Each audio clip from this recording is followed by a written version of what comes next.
ይቅርታና እንዴት አመሻችሁ በድጋሚ ትንሽ እንትን እንዳይሆን ላይክ ወይኛ እየጠየቅን እንትን ቢባል አሪፍ ነው ይመስለኛል። አይመስልም? ፈሌ በጣም ረጅም ሴሽን እንዳይሆን ማለት ነው። ጥሩ ይቻላል። ያ ቀጥል ፈለገ፣ ከዛ ቀጥላለሁ።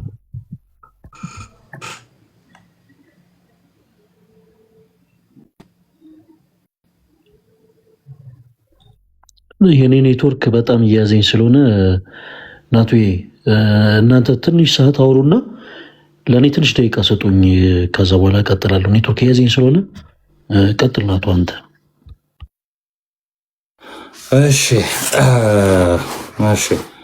የተወሰነ ነገር ለመነጋገር እንሞክራለን። አጠር ባለ እንትን ማለት ነው። ቪዲዮችን ለመመልከት ሞክሬ ነበረ። አለመታደል ሆኖ በውስጥ ጽፌልህ አልመለስክልኝም። ኤኒዌይስ በዚህ ተገናኝተናል፣ ችግር የለውም። እንኳን ደህና መጣ ብለናል ወንድማችን እና ጥያቄ እጠይቅሃለሁ እና በቀናነት ነው የምጠይቅህ። ያው በቀናነት እንደምትመልስልኝ ተስፋ አደርጋለሁ። ናት ይባላለሁ። በመጀመሪያ ምንም ችግር የለም። እግዚአብሔር መንፈስ ቅዱስ አንደበቴን ቀና ካልሆነ ነገር ጠብቆ በምትፈልገው መንገድ እንድመልስልህ እግዚአብሔር ይርዳኝ። አሜን። እሺ የመጀመሪያው እንትን ጥያቄ አሁን አጥቢያ አለ ወይም ደግሞ የደብር ነው? አሁን አጥቢያ የለኝም። ምንም የማገለግለው በማስቀደስ እሱንም አልፎ አልፎ ሰንበትን አውደ ምሕረት ላይ ቁጭ ብሎ እንደ ማንኛውም ምዕመን ስብከተ ወንጌል በመስማት ቤተክርስቲያን የማገለግለው በዚህ መልኩ ነው። ከዛ የዘለለ ሚና አሁን ላይ በቤተክርስቲያን የለኝም። አጥቢያ ላልከው በአካባቢ በምኖርበት አካባቢ ባለ ቤተክርስቲያን እየተገኘውኝ አስቀድሳለሁ። ትምህርትም ካለ ስብከተ ወንጌል ቁጭ ብዬ እማራለሁ። የዘወትር ማንኛውም በዓላትንም ሳልመርጥ ባደረሰኝ በዚህ መልኩ ነው ያለሁት። ችግር የለውም። እሺ ያው ቤተክርስቲያን ምዕመኗን ማወቅ አለባት። ምዕመናንም በቤተክርስቲያን እቅፍ ስር መሆን አለባቸው። እሱ በኋላ ላይ የምንመጣበት ይሆናል። የመጀመሪያው ጥያቄ ልጠይቅ፣ ከቪዲዮዎች ተነስቼ ጥያቄ ጠይቃለሁ ማለት ነው። ለምሳሌ አንደኛው ቪዲዮ ላይ አንድ የተናገርከው ንግግር አለ። ስለ ንግግሩ በኋላ ታብራራልን አለ ማለት ማብራራት በሚጠበቅበት ታይም ነው። አሁን ግን እንድትመልስልኝ የሚፈልገው የትኛው ካህን የትኛው የቤተክርስቲያን አባት ከመጽሐፍ ቅዱስም ሊሆን ይችላል፣ ከአውደ ምሕረትም አስተምሮ ሊሆን ይችላል፣ ከመጽሐፍም ሊሆን ይችላል፣ ንስሐ ሳትገቡ ቁረቡ በምንም ኮንዲሽን ብሎ ያስተማረ ሰው ሰምታል? ይሄንን ትምህርት ከየት አመጣኸው? ትምህርቱን በራሱ ማለት ነው። ወንድሜ ናቲ፣ ትምህርት አይደለም የተናገርኩት፣ ማስረጃ መረጃ ጠቅሼ ይሄ ትምህርት የቤተክርስቲያን ትምህርት ነው፣ ይህንን ነገር ማድረግ አለባችሁ፣ ይህ ቤተክርስቲያን የምታዘው ስርዓት ነው ብዬ በትምህርት ደረጃ አልተናገርኩም። የተናገርኩት ቪዲዮ ላይ ቃል በቃል እንደሚለው የግል አስተያየቴ ነው ይላል። የግል አስተያየቴ። ያን ያልኩት ምክንያት ቤተክርስቲያን እንደ መንደርደሪያ እንዲሆን ላሰማቸው፣ ግራ እየተጋቡ ያሉ ስላሉ ከስር ማለት ነው። ንስሐ ሳትገቡም ቢሆን ቁረቡ። ይህ አዲስ አበባ እየኖራችሁ ላላችሁ ክርስቲያን እህት ወንድሞች የግል ምክሬ ነው። ንስሐ ሳትገቡም ቢሆን የንስሐ አባት ባይኖራችሁም ስጋው ደግሞ ሂዳችሁ ተቀበሉ። ለምንድነው ይህን የምላችሁ? ንስሐ አባትነትን እንደ ገቢ ምንጭ አድርገው የሚጠቀሙ አባቶች በዝተዋል። ስለዚህ በጣም ንጹህ አባቶች የምር እኛ ወደ ንስሐ ተመልሰን ስጋው ደግሞ ተቀብለን በነፍሳችንም በስጋችንም እረፍት እንድናገኝ የሚፈልጉ አባቶች በጣም ጥቂት ናቸው። ስለዚህ እነዚህን አባቶች በመፈለግ ገና ንስሐ ሳልገባ ስጋው ደግሞ አልቀበልም፣ ንስሐ አባት ለመያዝ ስትሞክሩ ስራችሁ ምንድነው? ደሞዛችሁ ስንት ነው? የት አካባቢ ነው የምትኖሩ? ተከራይ ነው ወይ ወይስ ቤት አለ ወይ የሚል ካህን በዝቷል። ስለዚህ እናንተ ጉዳያችሁ ከካህናት የገቢ ምንጭ ጋር የካህናት የገቢ ምንጭ መሆን የለባችሁ። ከካህናት ጋር አይደለም ጉዳይ። መሀል ላይ ላቁመውና እዚህ የሆነ ነገር ልንገራችሁ፣ ታች ያላችሁላችሁም ማለት ነው። እንግዲህ ወንድማችን እያለ ያለው ምንድን ነው? ንስሐ ሳትገቡ ቁረቡ የግል ምልከታዬ ወይ ደግሞ አስተሳሰቤ ሳይሆን ምክሬ ነው አለ። ስለዚህ እንደ ህብረተሰብ ሆነ አይደለም የመከርከን ወይ ደግሞ ተሰብስበ አይደለም የመከርከን፣ በግልን የመከርከው። አዎ በግል አልመከርክም የሚል መነሻ ሀሳብ ስለሌለን ማለት ነው። በግል የምንመክራችኋለሁ አልክ፣ ንስሐ ሳትገቡ ቁረቡ የሚል ምክር መክራችኋለሁ አልክ። ግን አንድ ጥያቄ ከዛ በፊት ልጠይቅህ። አዲስ አበባ ውስጥ የኢትዮጵያ ኦርቶዶክስ ተዋሕዶ ቤተክርስቲያን ስንት ደብር አለ ታውቀዋለህ? በብዛቱ ይቅርታና በፍጹም አላውቅም። ልብ በሉ፣ አዲስ አበባ ውስጥ ስንት ደብር እንዳለ አታውቅም። ግን እንደው ንጹህ የሆኑ አባቶች ጥቂት እንደሆኑ ግን ታውቃለህ። እና አብዛኞቹ ያ ማለት አዲስ አበባ ሙሉ ያሉት ደብር ማለት ነው። አዲስ አበባ ብቻ አይደለም፣ ሌላ ቦታም ሊሆን ይችላል። ኤኒዌይስ በአዲስ አበባ እናያዘውና አዲስ አበባ በእያንዳንዱ ደብር ካሉት ካህናት ንጹህ የሆኑ ወይም ደግሞ ትክክለኛ የሆኑ ጥቂቶች እንደሆኑ፣ ሌሎቹ ግን ብር ላይ የተመሰረቱ እንደሆኑ ነው የተናገርከው አይደለ? ጥሩ። በምን አይነት መረጃ ነው? የመጀመሪያው ጥያቄ በምን አይነት መረጃ? ራሴ ነኝ ማስረጃው። ምክንያቱም እኔ ወደ ክህነቴን ካጣው ከዛሬ 10 ዓመት በፊት ነው ክህነቴን ያጣሁት። ክህነቴን ካጣሁኝ በኋላ ወደ ቤተ መቅደስ ድጋሚ አልተመለስኩም። በሰሞነኛ ዲያቆን ነው የነበርኩት በወቅቱ። ግን አሞኛል በሚል ሰበብ ለሳምንት ያህል ቤት ተኝቼ ከዛ በኋላ ጠፍቻለሁ። ተሰድጄ ወደ አዲስ አበባ ነው የመጣሁት ከጎንደር። ከዛ በኋላ ወደ ቤተክርስቲያን አልተመለስኩም። ወደ ቤተክርስቲያን ያልተመለስኩበት ምክንያት ደብር ቀይሬም ቢሆን ስጋዊ አነሳስቶኝ። ይቅርታና በጣም እንደዚህ ይሄኛውን ታሪክ ሳይሆን ምን አይነት ማስረጃ ይዘ ነው አብዛኞቹ እንደዛ እንደሆኑና ጥቂቶቹ ብቻ ትክክለኛ አባት እንደሚባሉ የተናገርከው ምን አይነት ማስረጃ ይዘ ነው? ባይ ዘ ወይ አንተ ማስረጃ ልትሆን አትችልም፣ ታውቃለህ። ማታዳምጠኝ ከሆነ ለመግባባት እንቸገራለን። እየሰማሁ ወይም የምትቸኩል ከሆነ ጊዜ ወስዶ የሚያዳምጠኝ የሚረዳኝ ሰው ተካልኝ። ሰማሃለሁ። አንተ እንትኑን ብቻ ፍሬሙን አንልቀቀው እንጂ ሰማሃለሁ። የሆነ ስጀምር በልባቸው ሀሳብ የሚኮሩትን ትዕቢተኞች በታተናቸው ያልኩት በልባችሁ ሀሳብ የምትኮሩ አንዳንድ ወንድሞች ስላላችሁ እኔ የመበታተንም ችግር የለብኝም። ጸሎት ያደረግኩት ያ እንዳይፈጠር ነበረ። ግን የመንፈስ ቅዱስ ፈቃድ ካልሆነ አላስገድደውም፣ ውስጥ ይንገባ። ስለዚህ መልካም መናገር የምችለውን ያህል መጥፎም መናገር በደንብ ነው የማውቅበት። አንተ የሆነ ጉራንጉር ውስጥ ከፍተህ ጉራንጉር እዛ ውስጥ እንድገባለ እያመቻቸኝ እንደሆነ አንደርስታንድ አድርጌያለሁ። ግን በትዕግስት ከተከታተልከኝ እንድትረዳኝ እሞክራለሁ። ሁሉም ሰው እንዲረዳኝ እሞክራለሁ። ካልተረዳኸኝም ጉዳይ አይደለም። ማንም ሰው እንዲረዳኝ አይደለም ሀሳቡን ያመጣሁት ማንም እንዲረዳኝ ሳይሆን ያየሁት ችግር አለ፣ ችግሩ እንዲቀረፍ ነው እና በዚህም ደግሞ አልቆምም። አልተረዳኸኝ፣ በዚህ መቆም አይሆንም ማለት ነው። አንተ አክት በምታደርግበት መንገድ ዓለም ውስጥ ነው ያደግኩት፣ ማድረግ እችላለሁ። እኔ ምንም እንግዲህ ሚስ አንደርስታንድ ካደረከኝ አላቅም። እኔ ምንም አክት አላደረግኩም።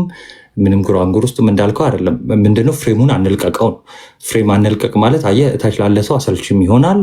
ፕላስ መሽቷልም ለሌላ ሰውም በቪዲዮ ከመጣ ናይስ ደስ ይላል። ኤኒዌይስ ምንድነው የጠየኩ ጥያቄ? አንድ ጥያቄ አለ። እሱኛውን እያወራ ነው። እሺ ጥያቄውን ብቻ አድሬስ እያደረክልኝ ትሄዳለህ ማለት ነው። ከዛም እኔ እሰማሃለሁ እስክትመልሰው።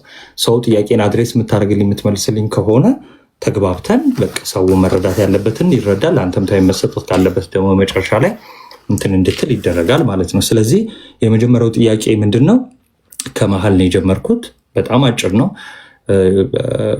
ጄኔራላይዝ ስላደረግ ይሄ ፋላሲ ይባላል ባይዘዌ እና ጄኔራላይዝ ስላደረግ እንደው በአብዛኛው እንደዚህ አይነት ናቸው የሚል ይሄ ጄኔራላይዝ ማድረግ ማለት ነው።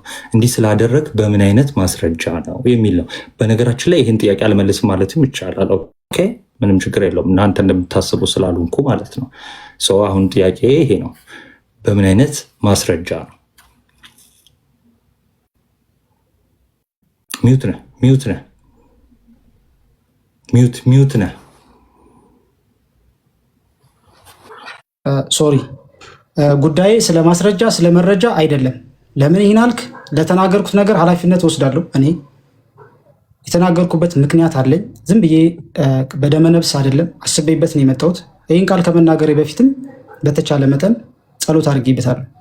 በዚህ ንግግር ውስጥ ክርስቲያን እህት ወንድሞች ጋር እንደዚህ አይነት ችግር ያለባቸው ክርስቲያን እህት ወንድሞች ለማጽናናትና ሞር ብዙ የጠፉ እህት ወንድሞችን ወደ ቤተክርስቲያን ለመመለስ እኔ ባለፍኩበት ህይወት ውስጥ ያሉ እህት ወንድሞች መንገዱ የጠፋባቸው እህት ወንድሞች በንስሐ መመላለስ ፈልገው በስጋው ደግሞ መመላለስ ፈልገው ቤተክርስቲያን ደግሞ እንደ ቢሮክራሲ ቤተክርስቲያን ሳትሆን የግል አባቶች እንደ ቢሮክራሲ ያስቀመጡትን አንዳንድ ችግር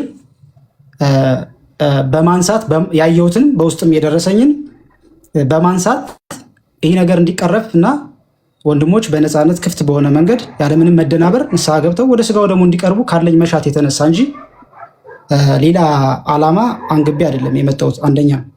ሁለተኛ በመረጃ ላልከው እኔ ራሴ አዲስ አበባ ውስጥ 2-3 ቦታ ንስሐ ለመቀበል ስሞክር የአንተ መረጃ አትሆንም ብለኛል። ችግር የለውም።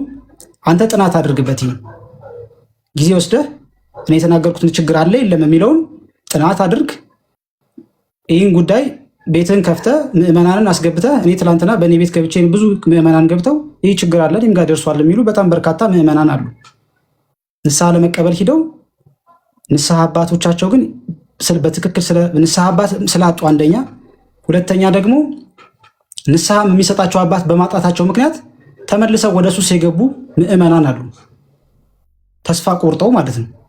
ይህንን አሉ ወይ የሉም? አምጣቸው። አሁን ማስረጃ ካልከኝ አላመጣቸውምም፣ የለኝምም። ቢኖሩም አላመጣቸውም። ማስረጃ እንድጠይቀኝም ስለማልፈቅድልህ ማለት ነው። አንተ በራስህ መንገድ አጥንተህ ድረስበት ከፈለግ። ከሌለ ካለ ይሁን። ትልቁ ቁም ነገራችን ምዕመናን እንዲድኑ ነው። ሌላ ዓላማ የለንም። በጣም የጠፉ ለምሳሌ ክህነታቸውን አፍርሰው በጫት በሲጋራ በሱስ በመጠጥ ሱስ ውስጥ ያሉ በጣም ብዙ ወንድም እህቶች አሉ። ወደ ቤተክርስቲያን መመለስ ይፈልጋሉ። ስፔሻሊ አዲስ አበባ ያሉ በጥቃቅን የስራ ዘርፍ ላይ የተሰማሩ በታክሲ ሹፌርነት፣ በታክሲ ረዳትነት፣ በጽዳተኝነት፣ በዘበኝነት የተሰማሩ አብዛኛውን አዲስ አበባ ያሉ ምዕመናንን ውጣና ኢንተርቪው አድርጋቸው በየመንደሩ ሪሰርች ስራ። ይህ የሚያሳስብህ ከሆነ ውሸት ነው ብለህ የምታምን ከሆነ ይህ ጉዳይ የለም ብለህ ሪሰርች አድርገህ ድረስበት። እኔም ከመጋበዝ በፊትም ሪሰርች ማድረግ ትችል ነበረ። አሁንም ጊዜው አልረፈደም። ማንም ያጥናው ጉዳዩን ሪሰርች ተደርጎ ጥናት ተደርጎበት ክርስቲያን እህት ወንድሞች ወደ ንስሐ የሚገቡበት መንገድ ቀላል እንዲሆንላቸው ነው ዓላማችን። ቤተክርስቲያን በየቀኑ በሄድን ቁጥር አውደ ምሕረት ላይ ስጋው ደግሞ ተቀበሉ ንስሐ ግቡ ነው ትምህርቷ። ንስሐ የሚያስገቡ ግን ንስሐ ግን የሚሰጡንን አባቶችን አላዘጋጀችልንም አሉ ለስሙ። ስንሄድ ግን ነጭ ለባሽ ጤፍ አጉራሽ በነጭ መኪና ደራሽ ነው ተመርጦ ንስሐ አባትነት የሚኮነው ንስሐም የሚሰጠው። ይሄ ያለ ሀቅ ነው። ይሄ የለም ብለህ ልትሞግተኝ ከፈለክ እኔ ጋር አትሟገት። ውጣና መጀመሪያ ጥናት አድርግ፣ ሪሰርች አድርግ። ይህን ሪሰርች አተኸው ጥናት አድርገኸው ሪሊ ይህ ነገር ከሌለ እኔ መሰቀልም ካለብኝ ቅጣቴን ለመቀበል ዝግጁ ነኝ። በነገራችን ላይ እኔ እዚህ የመጣሁት ትክክል ነኝ ብዬ ስለማምን አይደለም። ስህተትም ካጠፋው ክርስቲያነት ወንድሞችን ይቅርታ ለመጠየቅ ቤተክርስቲያንን ጭምር ይቅርታ ለመጠየቅ ነው። ስለዚህ ኢንቴንሽንህን ሰብሰብ አድርገው ፖዚቲቭሊ አውራኝ። ስታወራኝ ይሄ በእኔ አላዋቂነት ያንተን አዋቂነት ለማግዘፍ በእኔ ትንሽነት ያንተን ካራክተር ለማግዘፍ በዛ ኢንቴንሽን አታውራ። እኔ እንደዛ አላወራሁም። ፐርሰናል እንዳይሆን እኔ እንደዛ አላወራሁም። ፐርሰናልም ችግር የለብኝም።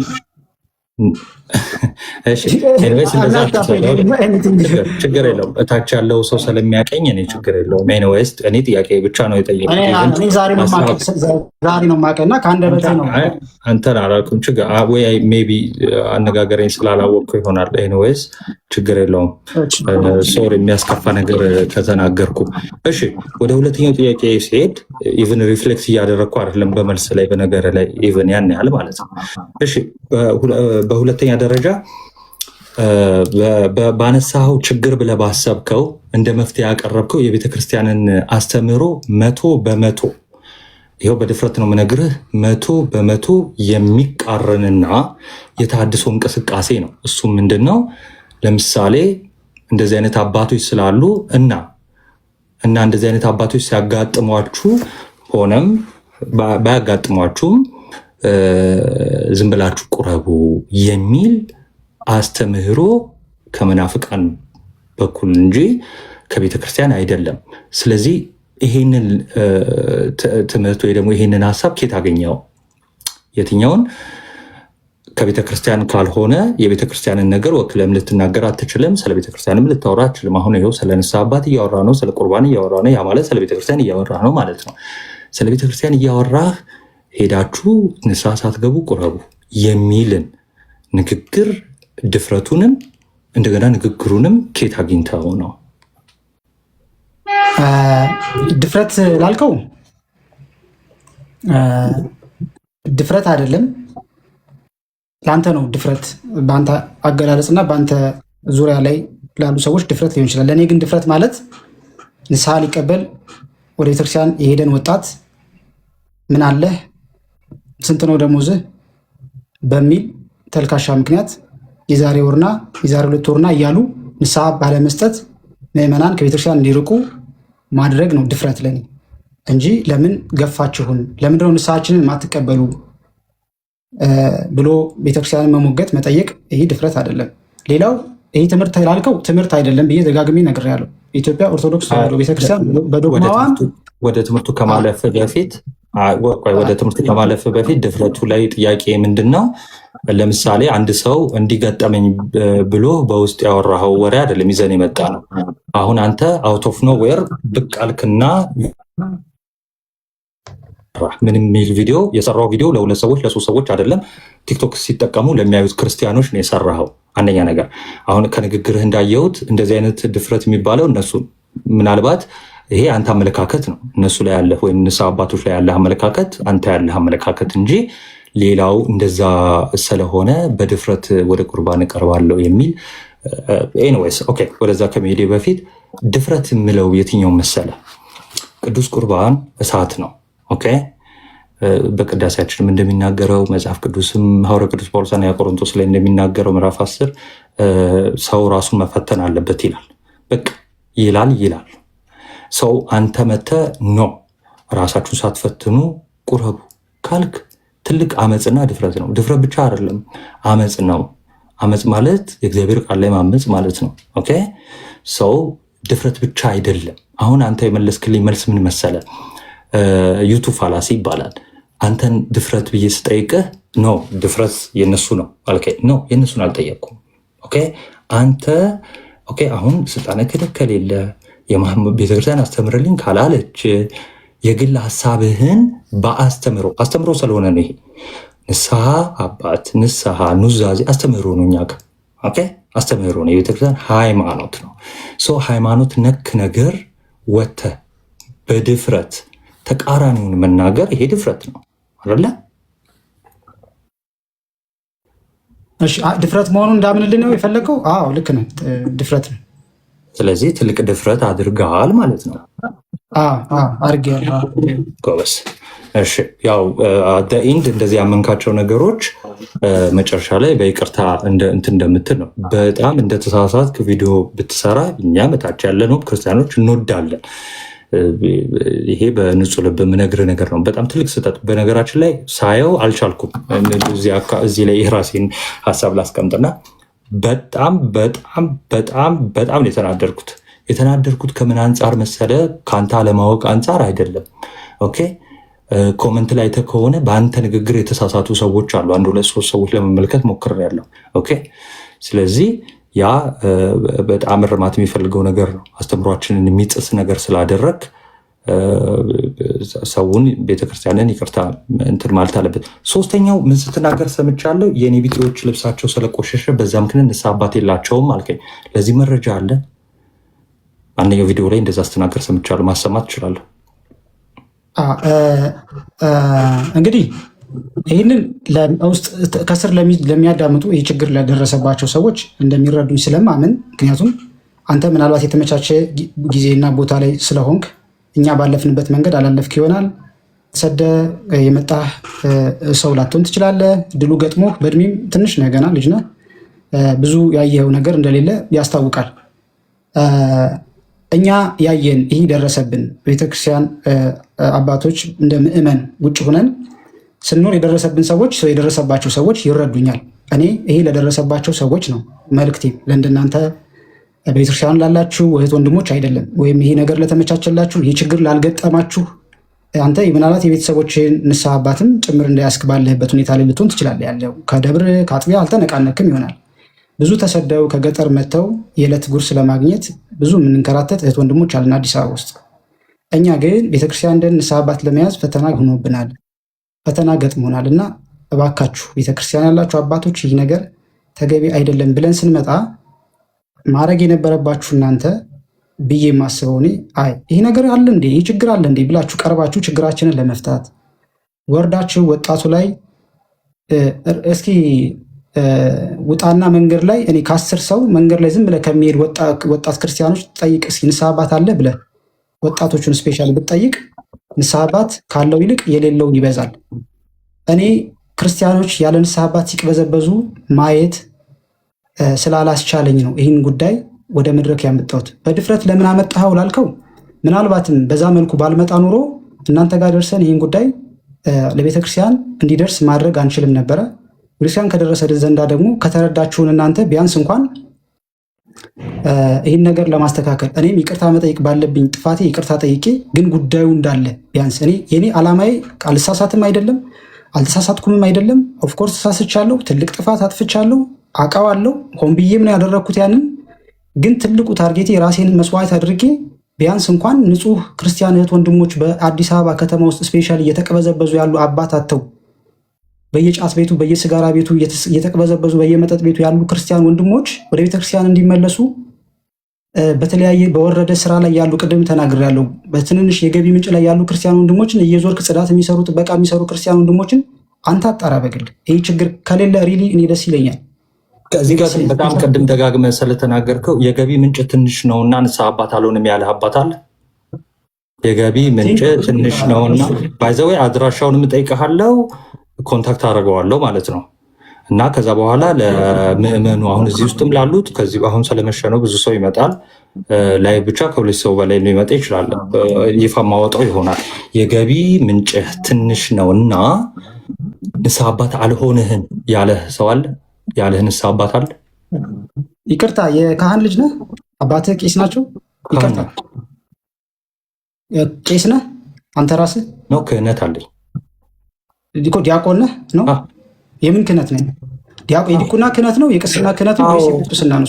አሁን እኔን ተወውና ችግር የለው ወደ መልሱ ክፍል ነው። አይ ማወቅ ስለፈለግኩ ነው። ከቻልክ መልስልኝ። ችግር የለውም። የዲያቆን ነህ ወይስ ካህን ቄስ ነህ?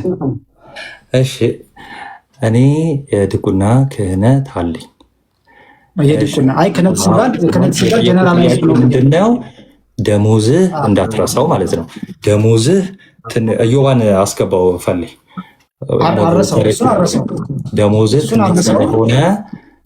ደሞዝህ ትንሽ ስለሆነ ንስሐ አባት በጣም ደጋግመህ ስላልከው ነው።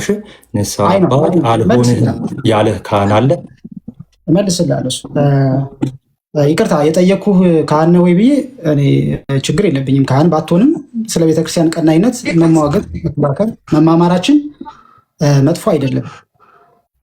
ካህን ወይ ያልኩህ ምናልባት የቅስና ክህነት ካለ አንደርስታንዲንግ ከፍ ይላል ብዬ ነው። በዚህ ጉዳይ ላይ የተሻለ መረጃ ይኖራል ብዬ ስለማስብ ነው የቅስና ክህነት አለ ወይ ያልኩህ። ዲያቆን ከሆንክ ይህን መረጃ እንደ ማንኛውም ከምዕመናን የተሻለ ከካህናት ደግሞ ያነሰ መረጃ ነው ሊኖር የሚችለው። ዞሮ አሁን የጠየቀኝ ጥያቄ ድሃ በመሆን ደሞዝህ አናሳ በመሆኑ ምክንያት ንስሐ አባት አልሆንህም አለኝ። እንዴት እንደዛ ይላል? እንኳን አንድ ካህን አንተ ራስህ በዚህ ደረጃ ራስህን አጋልጠህ ትናገራለህ እንዴ? ስለዚህ ምንድን ነው ያለ? አስጨርሰኛ። እንደዛ እንዲባልስ እንዴት ትጠብቃለህ አንተ? አንደርስታንዲንግ ያልኩ ለዛ እንደዛ እንዲባል ሀው እንዴት ትጠብቃለህ? እንደዛ አይደለም የሚባለው። የተባልን ምዕመናን የምናውቀው አለ። ምንድን ነው የሚባለው? ለምሳሌ እኔ ሲሄድ ይቅርታና ግን ካላስቸገርኩ እኛ የተባልን እያልክ በብዛት ባጠራ ጀስ የተባልኩት በል አንተ ስለሆንክ እሺ ችግር የለውም። የተባልን ለመሆናችን በግል ጥናት አድርግ። ከካሜራ ውጭም ቢሆን ጥናት ለህሊና ጥናት አድርግ። ችግር የለውም። እሱ ለህሊና ጥናት አድርግ። ወንድሞችን ጠይቅ። ይህ ችግር አለ የለም የሚለውን ጠይቅ። ችግር የለውም። እኔ የገጠመኝ ግን 3-4 ቤተክርስቲያን ሄጃለሁ። የቤተክርስቲያን ስም እየዋሸህ ነው ብለህ ካሰብክ መብትህ ነው። እየዋሸሁኝ እንደሆነ ተቀበል፣ ግድ የለኝም። አንተን ለማሳመን አይደለም ይህን ሀሳብ የሚያመጣሁት፣ ሌሎችም እህት ወንድሞችን ለማሳመንም አይደለም። ማንም እንዲያምነኝ ውሸት ቢሆን ደስ ይለኛል። በነገራችን ላይ ከአንተ የተሻለ ውሸት ቢሆን ይህ ጉዳይ ባይኖር ሪሊ የቤተክርስቲያን መራራ ሀቅ ባይሆን ይህ ጉዳይ በደስታ ነው የምቀበለው። እኔ ግን እውነታ ነው። ስትሄድ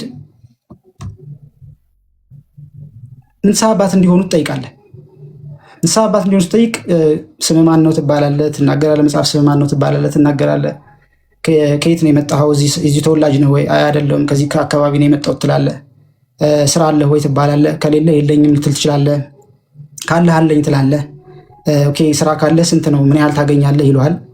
እንዲሁ እንዴት ነው ደሞዝ አሪፍ ነው ወይ ልትባልም ትችላለህ። እንዲሁ ምን ያህል ነው የምታገኘው ስፔሲፊክ ባትጠይቅ፣ እንዴት ነው ግን ታዲያ ኑሮ ከባድ አይደለም ወይ አዲስ አበባ ምናምን ትባላለህ። የአባትና የልጅ ነው ጨዋታው እኮ እና ትባላለህ። አይ አዎ እንዴት ነው ስንት ነው የምትከፍለው? ቤት ኪራይ ተከራይተን ነው የራስ ቤት ነው ትባላለህ። አይ ተከራይ ነኝ። ስንት ትከፍላለህ? 3,000 4,000 5,000 ትላለህ። አይ ጥሩ ነው ስራው ምንድን ነው ምን ሊሉ ይችላሉ። አንተ አባታዊ ምክርና አባታዊ ፍቅርም ለመስጠት ሊሆን ይችላል የሚጠይቁ እኮ፣ ግን አንተ ትመልሳለህ። ፋይናሊ ሪዛልቱ ግን የሚሆነው ምንድነው? ይህን ሁሉ ከመለስክ በኋላ በዚህ ውስጥ ምን ወስደዋል እሳቸው? የእኔ ግምት ነው ወይም ደግሞ ሊሆን ይችላል ብዬ ያሰብኩት ግምት ነው። እዚህ ጋር ያው ውስጣቸውን ማንበብ አልችልም። ስለዚህ ምን ይወስዳሉ ማለት ነው? ኦኬ ይህ ልጅ የገቢ ምንጩ አናሳ እንደሆነ አናላይዝ አድርገዋል ብዬ አስባለሁ። ከዛ ምንድነው የሚሆነው? ዛሬ ፍታት ዘወልድ ለመድገም ቅዳሴ የነበርኩት ድካም ስላለ የሚቀጥለው ሳምንትና ይሉሃል። የሚቀጥለው ሳምንት ትሄዳለህ። የሚቀጥለው ሳምንትም ላይ ስትሄድ ወይ እንዲህ ናቸው ተኝተዋል፣ በዚህ ወጥቶ ምናምን ትባላለህ፣ ወይ ስልክ ይሰጡሃል። ስልክ ስትደውል አያነሱልህም። በእንዲህ አይነት ሁኔታ 1-2 ወር ትታሻለህ። እዛ አንተ ተስፋ ቆርጠህ ወይ ሌላ ቤተክርስቲያን ጋር ትሄዳለህ፣ ወይ ሌላ ካህን ደግሞ ትጠይቃለህ። በዚህ መሃል መጥፋት ይመጣል። ይህንን ነው እኔ ይህን ጉዳይ ወደ አውርጄ ወደ መሬት ከጓደኞች ጋር ሳንቲም ከሳንቲሙ አንጻር አሁን ረጅም እንዳይሆን ነው። ከሳንቲሙ አንጻር ወይም ደግሞ ደሞዝን መጠየቃቸው ምናምን ይሄ ምንም ኖርማል ነው። ለምን እንደሚጠይቁ ሁሉ ልነግርህ እችላለሁ። ምንም ችግር የለውም። ፍትሐ ዘወልድ በመጀመሪያ ደረጃ ፍትሐ ዘወልድ ንስሐ አባት ከሆኑ በኋላ ቀኖና ከሰጡ በኋላ የሚደገም ነው አይደል? ስለዚህ ንስሐ አባት ሆነዋል ማለት ነው አይደለ? እሺ ፍትሐ ዘወልድ ከቀኖና በፊት ይደገማል እንዴ? አሁን ንስሐ አባት ሁነዋል፣ ንስሐ አባት አይደለሁም፣ ንስሐ አባት አልሆንኩህም ወይም ንስሐ አባት ሆናለሁ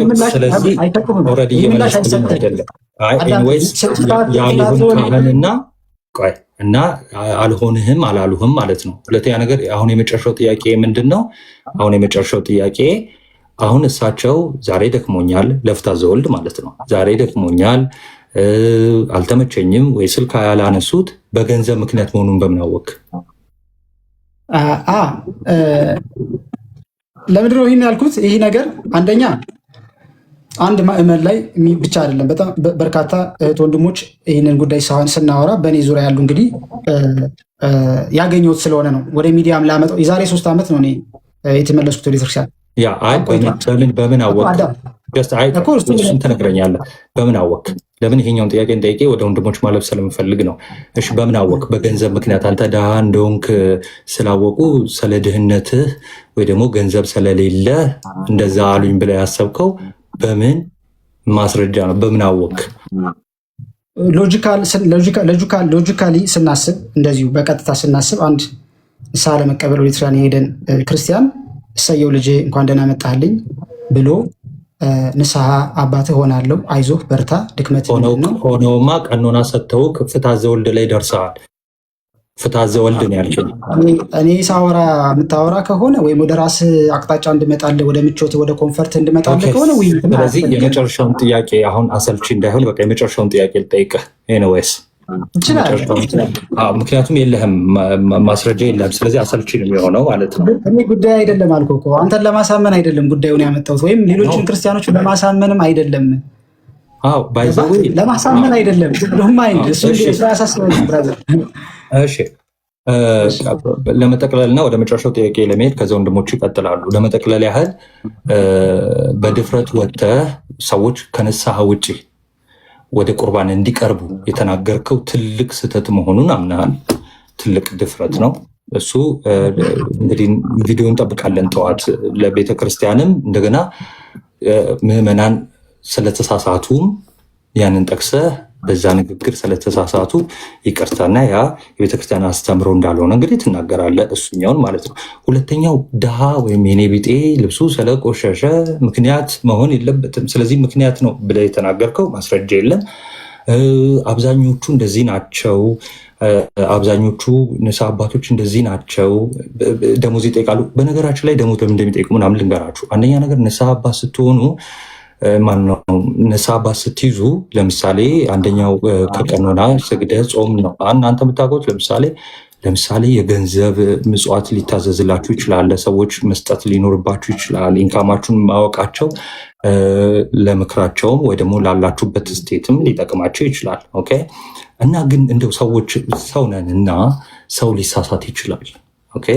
ስለዚህ ልክ ኢየሱስ ክርስቶስ በሙሴ ወንበር ተቀምጠዋል፣ ለእነሱ ታዘዙዋል። ልክ ይህን ቅዱስ ዮሐንስ አፈወርቅ ይህን ይዝና ብን ይላል። ጀስት ከኛ የሚጠበቀው መታዘዝ ነው ለአባቶች።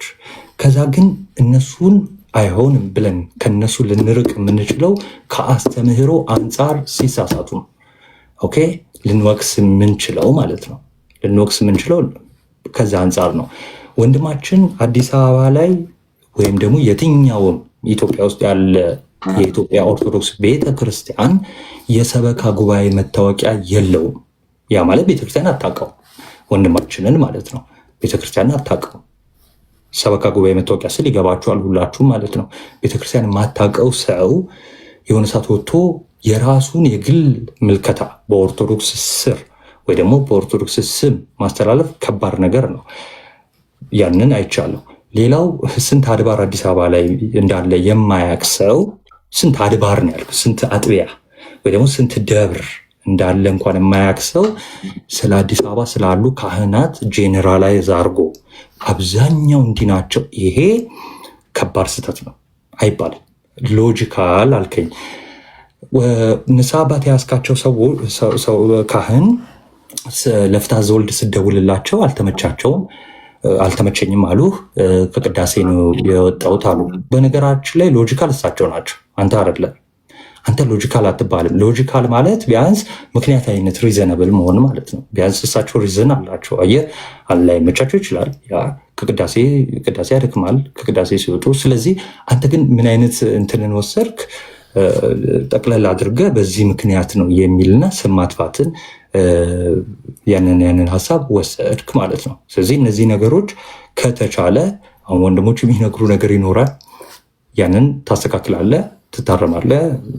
መታረም ካልቻልክ እስክትችል ድረስ እንሄዳለን ማለት ነው እንቅስቃሴያችንን። ኦኬ። አንድ ግን የሚያስቅና ቀላል ጥያቄ ልጠይቅህ። ክህነት እንደሌለህ ምናምን ተናግረሃል አይደለ? ኦኬ። ክህነት እንደሌለ ተናግረህ እዚህኛው ቪዲዮ ላይ ብዙ ላይ ያገኘበት ላይ ጥምጣም ጠምጥመህ አየው። ምንም በማስመልከት ነው። ከዛ በፊት ግን ይሄ ጥምጣም የሚጠመጥሙት እነማን እንደሆኑ ታውቃለህ? ጥምጣም እንግዲህ እኛ ዲቁናም ሳይኖረን ዲቁና ሳይኖራቸው የሚጠመጥሙ ልጆች አውቃለሁ። ዲቁና ከነበረን በኋላ ሰዎችን አውቃለሁ። ነው ጥያቄ የመጀመሪያው ምንድን ነው? ጥምጣሙ ሚኒንጉን ታውቀዋለህ ወይ? ለማን ቢሎንግ እንደሚያደርግ ማን መጠምጠም እንዳለበት ታውቃለህ? በቤተክርስቲያን ውስጥ አላውቅም። አንተ ያነሳኸው ፋላሲ ምን ይባላል መሰለ? ሰዎች ሁሉ መጠጥ ይጠጣሉና መጠጥ መጠጣት ትክክል ነው እንደማለት ነው። ሰው ተሳሳተና አንተ ትክክል ልትሆን አትችልም። ይህን ካላወቅ የማታውቀው ነገር በድፍረት ማድረግ የለብንም። አንደኛ እንደዚህ አይነት ነገሮች እኔ የምመለከትበት መንገድ አለ። እንደዚህ አይነት ነገሮች ሰው ላይ የሚፈጥሩት ነገር አለ። ሰዎች ቀጣይ ለምታወራው ወሬ ጆሮ እንዲሰጡ ያደርጋሉ። ጥምጣም ጠምጥመህ ስትመጣ ከአክብሮትም አንጻር ቀጣይ የምታወራው ወሬ እንዲሰሙ ከመፈለግ አንጻር ይመስለኛል እንደዚህ አይነት ነገር ያደረገው። ትልቅ ስህተት ነው። የቤተክርስቲያን ንዋየ ቅድሳት ያለ ምንም ትርጉም የተቀመጠ አይደለም። ስለዚህ ስህተት በጣም በስተኋላ አስተካክል። እንደ ወንድም ነው የምነግርህ። በዋናነት በጣም እንትን ብዬ የምነግርህ ስለ ቁርባን የተናገርከውን ነገር ከዚህ ላይፍ ስትወጣ አጥፋው እና ማጥፋት ብቻ አይደለም በውስጥ የተሳሳቱትን ኮመንት ላይም ያን ቪዲዮ አይተው የተሳሳቱትን ኢቭን በተግባርም ብቻ ሳይሆን በነገራችን ላይ እኛ አንጠይቅህም። ክርስቶስ ዳግም ይመጣል። በስጋ እንደተገለጠ በስጋ እንደሞተ እንዲሁ በስጋ ተመልሶ ይመጣል። ይጠይቀዋል። ሐዋርያው ቅዱስ ጳውሎስ ራስን መርምረ ቅረብ ያለ እና በድፍረት የቀረቡት ሞተዋል፣ አንቀላፍተዋል፣ ገሏቸዋል ብሎ የተናገረውን ይህን ቅዱስ ቁርባን በድፍረት አዶን ነው ታይም ሁሉ እንጃ። ስለዚህ ሌላውስ ኦኬ ሰው እሱን የመጨረሻ ወሬያችን ይሆናል። ወንድሞች የሚሉ ካለ እንሰማለን። ከኔ ጋር ስለነበረን ቆይታ እግዚአብሔር ያክብርልን። ሌሎች ከማለፋቸው በፊት አንተ ጋር አንድ ነገር ልንገርህ፣ ትፈቅድልኛለህ? ቀጥል።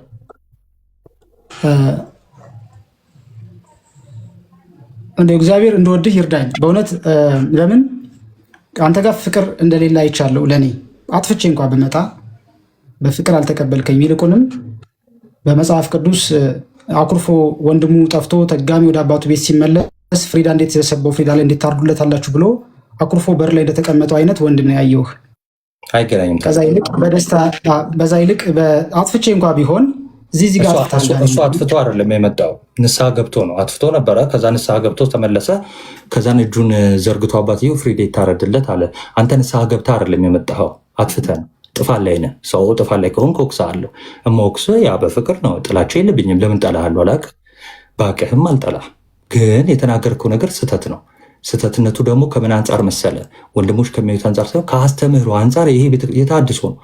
ሊትራሊ የምነግርህ ራሳችሁ ለእግዚአብሔር ተናዘዙ፣ ካህኑን ተዉት የሚል ወደ ቁርባን ወደ እሳት እኔ አንተ ራስህ እንደው ደፍረህም እንዳታረገው ላይክ እንኳን ክርስቲያኖች እህቶች የማያውቁ ምስኪኖችን ቀርቶ ማለት እና ይሄ አመፅ ነው። ሰው አመፅ ሰርተህ ምናምን አልልህም። እኔ በንጹህ ልብ ነው ያወራው። ጌታ ያውቃል እሱን እና እኔን እንድጠላ ያደረገ ነገር እኔ ግልጽ አልሆነልኝም። እንዲህ ብልሃል ብለህ እንግዲህ ትነግረኝ ይሆናል እንጂ እኔ በቃ አሁንም በጣም እየገረመኝ ነው። ነገሮችን በጣም ወደ ራስን ለማምጣት ወደ ራስ አቅጣጫ ለመምዘዝ የምታደርገው ጥረት ህሊና ስታድግ ይህን ሞመንት እንድታስታውሰው ብቻ ነው የምጋብዝህ። ትንሽ በእድሜ ወሳኝ ነገር ነው። ስንት ዓመት ነው? ይቅርታ ግን እበልጥሃለሁ። አክቹዋሊ እበልጥሃለሁ። እንደምበልጥ ካወቅ በቂ ነው። እኔ አላውቅም፣ አልገምትም። ፊትህ ያስታውቃል። ከእኔ ፊቴ መጠጥ ያለ የበሰለን ያስታውቃል። ግን ስታድግ አስታውሰህ ንስሐ ግባበት። እኔም ለመጥለፍ እኔ እንደዚህ አልመሰለኝም በእውነት። እኔ ልደትን አንተን አላውቅም። ለመጀመሪያ ያየሁህ አንድ ጊዜ ቆይ ዳኒ፣ በጣም ይቅርታ ጣልቃ ገባሁ። በጣም ረዥም ሰዓት ኔትወርክ እያስቸገረኝ ለመውራት አልቻልኩኝም ነበረ እና 2 ደቂቃ ስጡኝና ሁለታችሁንም ስለማውቃችሁ ዳኒ ወንድማችን ቅርብ ጊዜ ነው በሶሻል ሚዲያ ላይ የምናውቀው እና ዳኒም እንድትረዳው የምንፈልገው ነገር አለ። እናቱዬም ጣልቃ ስለገባው በጣም ይቅርታ፣ ዳኒም ጣልቃ ስለገባው በጣም ይቅርታ። ሌሎች ወንድሞችም ተራችሁ ደርሶ ልትናገሩ ስትሉ ጣልቃ ስለገባው በጣም ይቅርታ። እኔ እዚህ ላይ ሰዎች ምን መረዳት አለባቸው የሚለውን ነገር ብቻ ልናገር። አሁን እኔ ዛሬ ዳኒ ሲመጣ ዳኒ እንደዚህ ተሰርቶ ነበረ እንደዚህ አድርጎ ነበር ብቻ ማለት አይደለም እንፈልገው። ራሱንም ደግሞ ዝቅ የሚያደርግበትን መንገድ በጣም እወደዋለሁ። ምክንያቱም በዚህ ሰዓት በጣም ብዙ ሰዎች ቤተክርስቲያንን በሚዳፈሩበት ሰዓት ላይ እኔ እንዲህ አይነት ሰው ነኝ ብሎ መቆምና መገኘት በራሱ ጥሩ ጎን ነው። ግን ደግሞ ይሄ ጥሩ ጎን ስህተቶች ሲፈጠሩ ደግሞ ስህተቶች እንዲታለፉበት ምክንያት መሆን የለበትም። እንደምታውቁት እኛ ክርስቲያኖች ነን። ዳኒ ትልቁ የናቱ መልእክት ይመስለኛል። ሁላችንም እኛ ክርስቲያኖች ነን። ክርስቲያኖች ስንሆን ደግሞ ለካህን የሚወራ ነገርና በሚዲያ የሚወሩ ነገሮችን ለይተን ማወቅ አለብን። አንተ ጋር ያሉት ቁጭቶች ሌሎች ሰዎች ጋር ሊኖሩ ይችላሉ። አንተ ጥያቄ ያደረካቸው ነገሮች ጥያቄ መሆን የለባቸውም፣ ስህተቶች ናቸው እያልን አይደለም። ነገር ግን ይሄ ለነዛ ጥያቄዎች ምላሽ ለመስጠት የሚኬድባቸው መንገዶች ግን ትክክል አይደሉም። ቅድም እንዳልኩት እኛ ክርስቲያኖች ነን። ለካህን የሚወራ ነገርንና በሚዲያ የሚወራን ነገር ማወቅ መርዳት አለብን። ሁሉም ነገር ሚዲያ ላይ አይወራም። ሚዲያ ላይ ሁሉንም ነገሮች አውርተን መፍትሄ እናገኝባቸውም። እሱ እንዳለ ሆኖ ግን በዚህ በቅዱስ ቁርባን ዙሪያ እውነት በእግዚአብሔር በሚያውቀው በክርስቶስ ፍቅር በጣም እንወደው ወንድማችን ግን በቅዱስ ቁርባን ዙሪያ እንዲሁ በቃ ራሳችሁ ለካህን ሳታሳዩ በንስሐ ሳትመላለሱ ግድ የላችሁ በቃ ዝም ብላችሁ ቁረቡ የሚለው ቃል ግን አሁን አንተ ለሆነች ጉዳይ አይደለ ዳኒ የተንገበገብከው፣ ሌሎችም ደግሞ ልክ እንዳንተው ለቤተ ክርስቲያን ቀናይ የሆኑ ወንድሞች የቤተ ክርስቲያን ትምህርት ላይ ቀናይ ስለሆኑ እንዴት ለምን እንዲህ አይነት ቃል ተመረጠ የሚለው ነገር ጥያቄ ምልክት ይፈጥርባቸዋል። በዮሐንስ ወንጌል ምዕራፍ 13 ከቁጥር 6 ላይ ጌታችን ኢየሱስ ክርስቶስ ማበሻ ጨርቅ ወስዶ የሐዋርያትን እግር ሲያጥብ ጴጥሮስ ጌታችን ኢየሱስን ጌታ ሆይ አንተ እኔን አታጥበኝም ብሎ በተናገረ ጊዜ ጌታችን ኢየሱስ ክርስቶስ ምን ብሎ ነበር የመለሰለት? ዳኒ እኔ ካላጠብኩ ከኔ ጋር እድል ፈንታ የለህም ነው ያለው።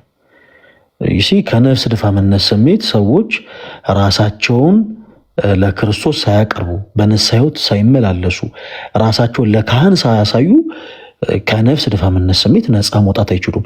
የቅዳሴያችን ክፍል ላይ ራሱ ካህኑ ምን ብሎ ነው የሚያስጠነቅቀው?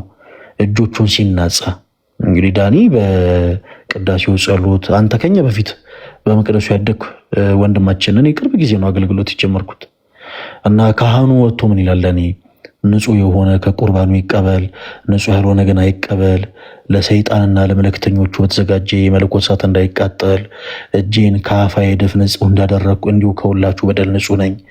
ደፍራችሁ ወደ ክርስቶስ ስጋና ደም ብትቀርቡ ለኃጢአታችሁ መተላለፍ ዕዳ የለብኝም ብሎ ይናገራል።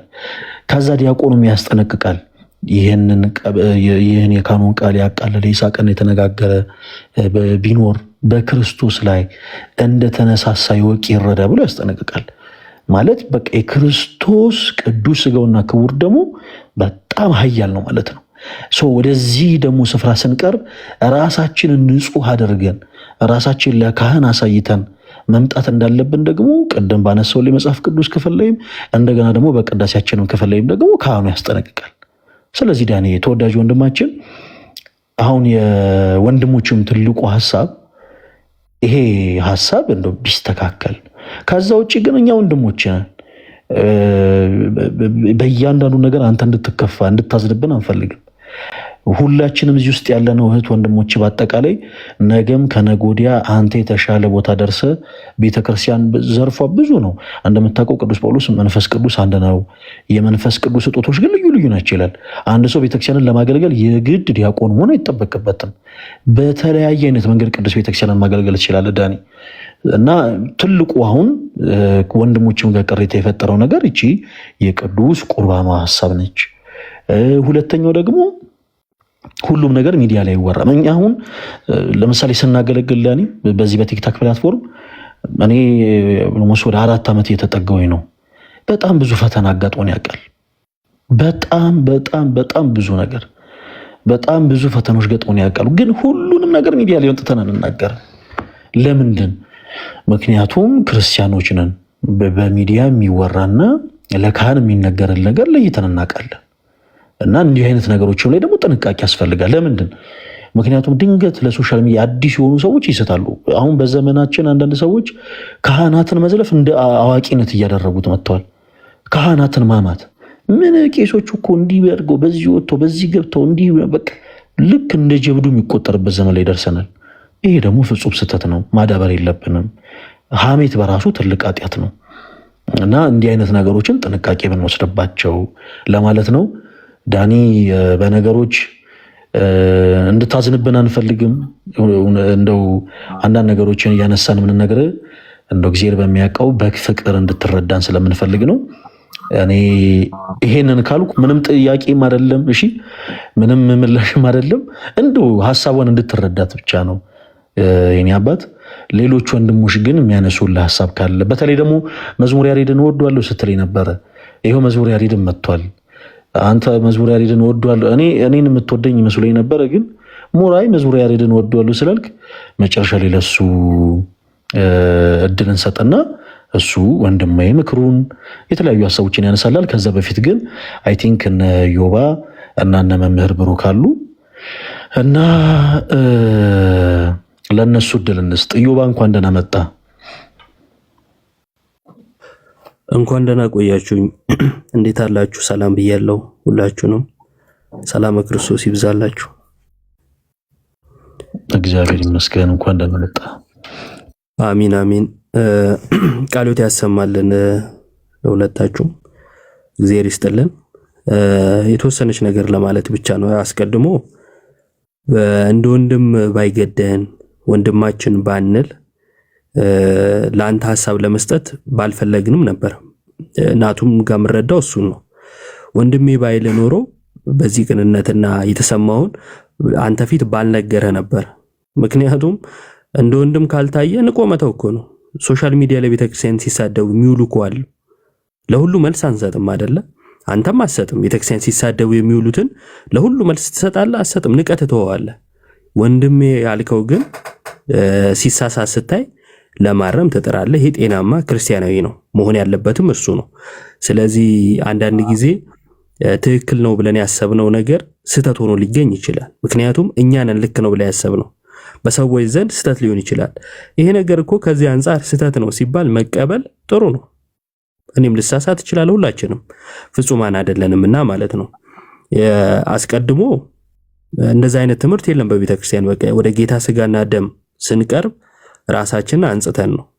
ምክንያቱም መዳፈር ስለማይገባን ይሄ በግልጽ ሐዋርያው ጳውሎስ እንደውም በጣም በሚያስገርም ሁኔታ የተዳፈሩት ምን እንደገጠማቸው ሲናገር አያሌዎቹ ምን ብለዋል አለ? አንቀላፍተዋል ብሎ ነው የተናገረው።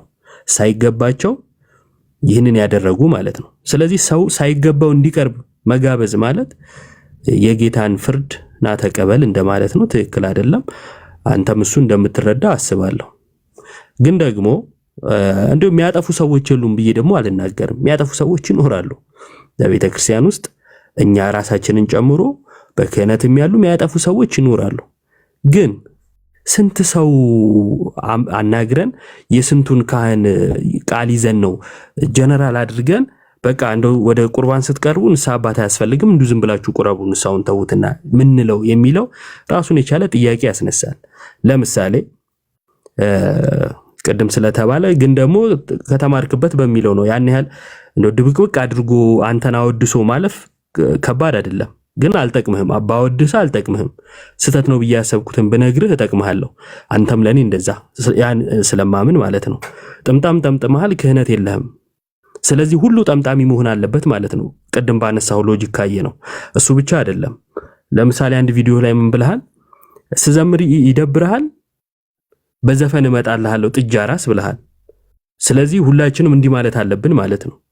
አንድን ሰው ይዤ የሆነ ትምህርት መሰረት ከሆነ ላድርግ የምችለው እንደዛ ነው ማለት ነው። ይሄ ትክክል አይደለም። ስንት ካህን በቤተክርስቲያናችን ውስጥ ስንት ካህናት አሉ? አንተ ስንቱን አናገርክ? ከዛን ለዚህ ድምዳሜ እንዴት ደረስክ? ስለ ሎጂክ ከተወራ ፈጽሞ ሎጂካል ያለው ነው ይሄ ነው የመጀመሪያው። ሁለተኛ ለምንናገረው ነገር ሶሻል ሚዲያ ስለሆነ ጥንቃቄ ያስፈልጋል ብዬ አስባለሁ። ይነስም ይብዛ የሚከተሉ ሰዎች ስላሉ ከ20 ሺህ በላይ ተከታይ አለ። ትልቅ ነገር እኮ ነው አይደለ? 20 ሺህ ሰው አንተን ይሰማሃል። ወደፊትም ለመስማት ፎሎ አድርጓል ያንተ ቪዲዮ ወደሱ እንዲሄድ ማለት ነው። ስለዚህ ካንተ የሆነ ነገር እንደሚያገኙ ያምናሉ ማለት ነው። ስለዚህ የምትሰጣቸው ነገር ምን መሆን አለበት? እነሱ የሚጠቅም አንተንም ደግሞ ከእግዚአብሔር በረከት የሚያስገኝ መሆን አለበት። መሰናክል ስንሆን ምንድነው ለወንድም መሰናክል አትሆን አይደል የሚለው መጽሐፍ። መሰናክል ከምትሆን የወፍጮ ድንጋይ ባንገት ታስሮ ወደ ጥልቁ ብትወርድ ይሻልሃል ይላል። ስለዚህ መሰናክል መሆን ስለሌለብን ያንን ብታስበው በቃ ከዚህ አንፃር እስከዛሬ አላየኸው ሊሆን ይችላል። ብታየው የበለጠ ሶሻል ሚዲያ ላይ ብዙ ታገለግላለህ፣ ብዙ ትጠቅማለህ ምናምን ማለት ነው።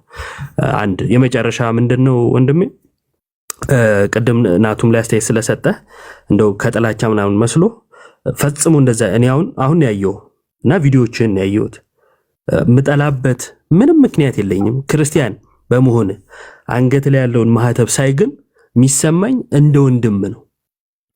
የትም ቦታ አንገቱ ላይ ማህተብ ያለበትን ሰው ስናይ እኔ በግሌ የሚሰማኝ እሱ ነው። ደስታ ይሰማኛል፣ ቅርበት ይሰማኛል ምናምን።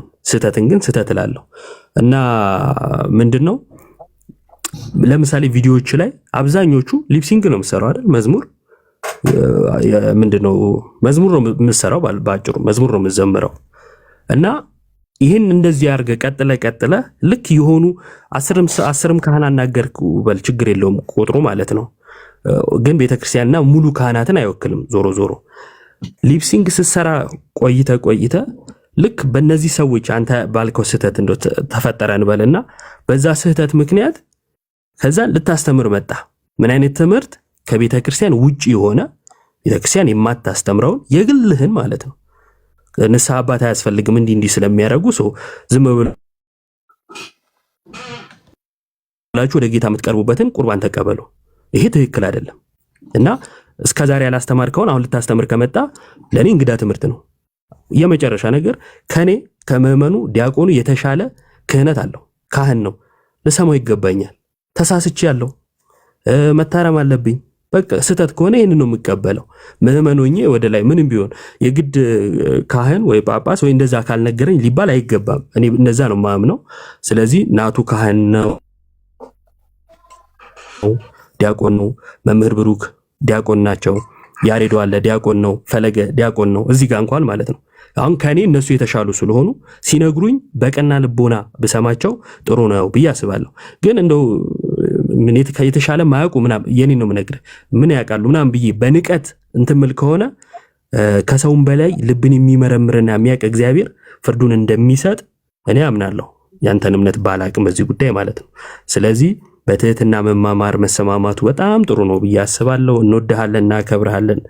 የበለጠ ደግሞ እንድታገለግል የበለጠ ደግሞ ሰዎች ከእሳት ነጥቀ እንድታድን፣ ምክንያቱም ብዙ በስህተት መንገድ ላይ ያሉ ስላሉ እንድታድን እንመኛለን፣ እንፈልጋለን። ብዙ አገልጋይ ብዙ ቤተክርስቲያን የሚጠቅም ሰው ስለሚያስፈልግ ይሄ እንድታደርግ እንመኛለን። እንወድሃለን። ሐሳቤን ጨርሻለሁ። እናመሰግናለን። ኢዮባ ቃለ ሕይወትን ያሰማልን። በዚህ አጋጣሚ ዳኒ ሁሉንም ወንድሞችንም ደግሞ ፎሎ አድርጋቸው፣ ተዋወቃቸው። ያው በጣም በብዙ ነገር የሚጠቅሙ ወንድሞች ስለሆኑ ፎሎ አድርጋቸው፣ ተዋወቋቸው። መምህር ብሩክ እንዴት አሉ? ሰላም ለእናንተ ይሁን። ፈለገ፣ ሁላችሁም፣ ኢዮባ፣ መዝሙረ፣ ናቲ፣ ወንድማችን ዳኒ፣ ታች ያላችሁም ሁላችሁ ሰላም ብያለሁ። እንዴት አላችሁ? እግዚአብሔር ይመስገን። መቀጠል ይችላሉ መምህር። እሺ፣ ቃለ ሕይወት ያሰማልን።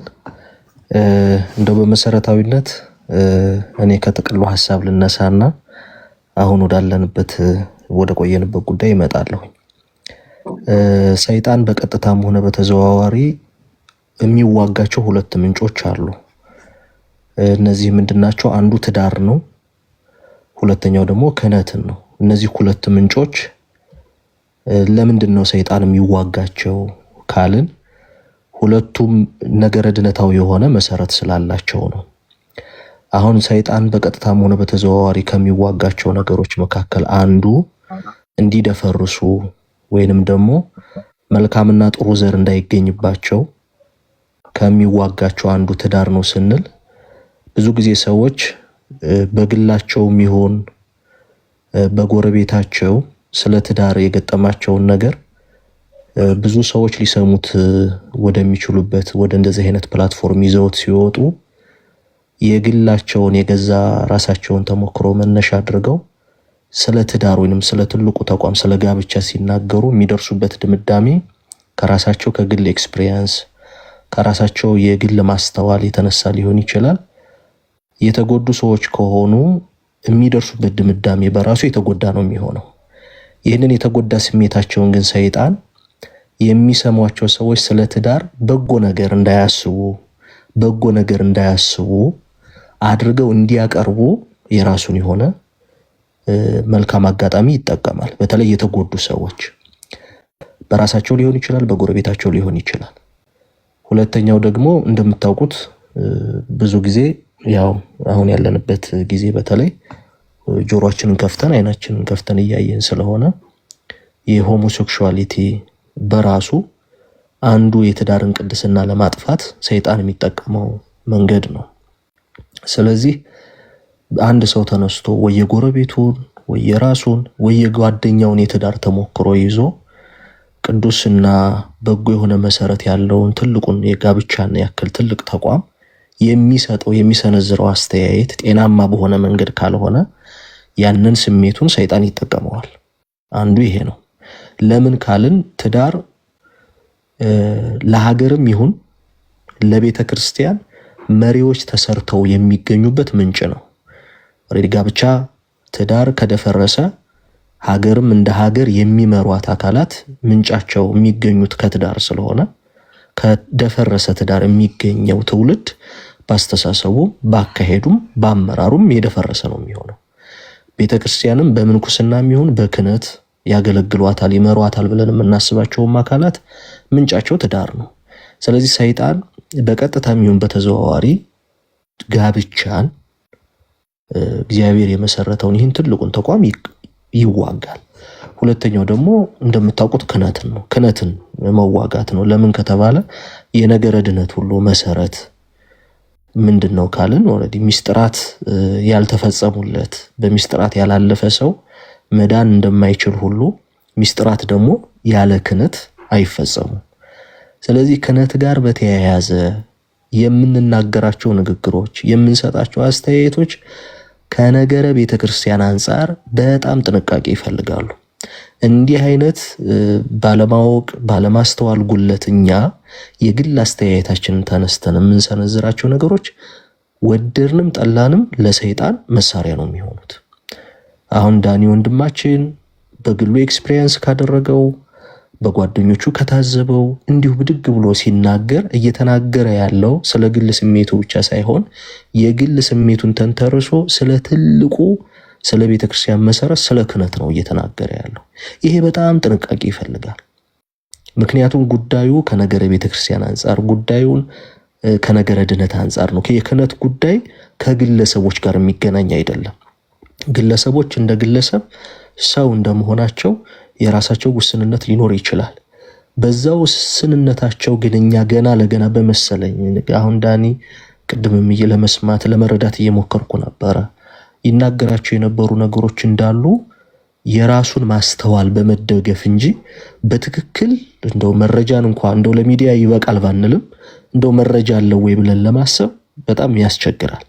መጽሐፍ ደግሞ እንደሚል በፍጹም ልብህ በእግዚአብሔር ታመን በራስ ማስተዋል ግን አትደገፍ ነው የሚለው ጠቢቡ መጽሐፈ ምሳሌ ላይ እንደምናገኘው ምዕራፍ 3 ቁጥር 5 ላይ ፍጹም የምንደገፈው በእግዚአብሔር እንጂ በራሳችን ማስተዋል አንደገፍም። ውስንነቶች አሉብን፣ አለማወቆች አሉብን። አሁን ቅድም ዳኒ ሲል ነበር ስትደርስ እድሜ ላይ ምናምን እድሜ እኮ ለሰው ማስተዋል አይሰጥም ዳኒዬ። ማስተዋልን የሚሰጠው እውነተኛ የሆነው የእግዚአብሔር መንፈስ ነው። ምናልባት በእድሜ ደረጃ እንደው እድሜ ከፍ ስላለ እንደውም አንድ ታሪክ አስታወስኪ ቅድም ስትናገር እንደምታስታውሱት የኢዮብ ባልንጀሮች ኢዮብ በጣም በተጎዳበት ጊዜ ሊያጽናኑት ወደሱ ሲመጡ መልኩም ሁኔታውም ተለውጦ ስለነበረ ከደረሰበት መከራ አንፃር አንድ ሳምንት ሙሉ ሊናገሩ አልደፈሩም፣ ቁጭ አሉ። አንዳንድ ጊዜ ዝም ማለት ከመናገር የሚያጽናናበት ጊዜ አለ። ዝም ባሉበት ጊዜ ኢዮብን ያጽናኑ ባልንጀሮቹ መናገር ሲጀምሩ ኢዮብን አሳዝነውታል እና ብዙዎቹ ባልንጀሮቹ አብረውት ከነበሩት ባልንጀሮቹ በእድሜ ከፍ ከፍ ያሉት ኢዮብ የደረሰበት መከራ የደረሰበት ምክንያት እግዚአብሔር በሚያውቀው መንገድ ስለበደለ ኃጢአትን ስላደረገ እንጂ በሌላ መንገድ እንዳልደረሰበት ሊያረጋግጡለት በብዙ መንገድ ሞከሩ። ከነሱ መካከል ግን በእድሜ ትንሹ የነበረው ምንድነው ያለው? በውኑ እድሜ ማስተዋልን ይሰጣልን? ማስተዋልንስ የሚሰጥ የእግዚአብሔር መንፈስ ነው። ስለዚህ በእድሜ የተሻልክ ልትሆን ትችላለህ ዳኒ፣ ግን ደግሞ የእውነት ማስተዋል የሚሰጠው የእግዚአብሔር መንፈስ ነው። በእንደዚህ አይነት ምክክር ስትቀርብ በተቻለ መጠን አባብለን ህመምህን ከምንሸፍንልህ እየጠዘጠዘህም ቢሆን እንደው እየመረረህም ቢሆን ህመምህን ገልጠን ብናሳይህ ነው የሚሻለ። ይሄ አሁን ከሚሰማው ኦዲየንስ አንጻር ከሚከታተለው የሰው ቁጥር አንጻር ሳይሆን በእግዚአብሔር ፊት አንተና ያንተ የሆኑ ሰዎች ሊፈወሱበት ከሚገባው ህመም አንጻር ነው። እሱ ደግሞ ያስተምሮ ጉዳይ ነው። ባስተምሮ ጉዳይ አባብለን አንተን ገደል ከምንሰድህ በትም ጉዳይ ገልጠን ብናሳይህ ላንተ የተሻለው መንገድ የሚሆነው እርሱ ነው። ስለዚህ ያንተን ስሜት፣ ያንተን አለመረዳት፣ ያንተን አለማወቅ ሰይጣን መሳሪያ አድርጎታል። ምንም ጥርጥር የለውም። ይሄንን የሚሆነው ምንድነው? አሁን አንተን በዚህ መንገድ ስንነጋገር አንተም ድጋሚ በእንደዚህ አይነት ጥፋት ውስጥ እንዳትገኝ፣ እንዳንተ ደግሞ እንዲህ አይነት የግል ስሜት እየተሰማቸው ይህን ሚዲያ በመጠቀም እንደው ነገረ ቤተክርስቲያን በሚመለከቱ ጉዳዮች ተዳፍረው ወደ ሚዲያ እየወጡ ራሳቸውን ሲኖዶስ አድርገው የሚቆጥሩ ሰዎች፣ ቀኖና የሚቀንኑ ሰዎች ካሉ እንዲታቀቡ ቅድም ፈለገ ያለው ነገር አለ።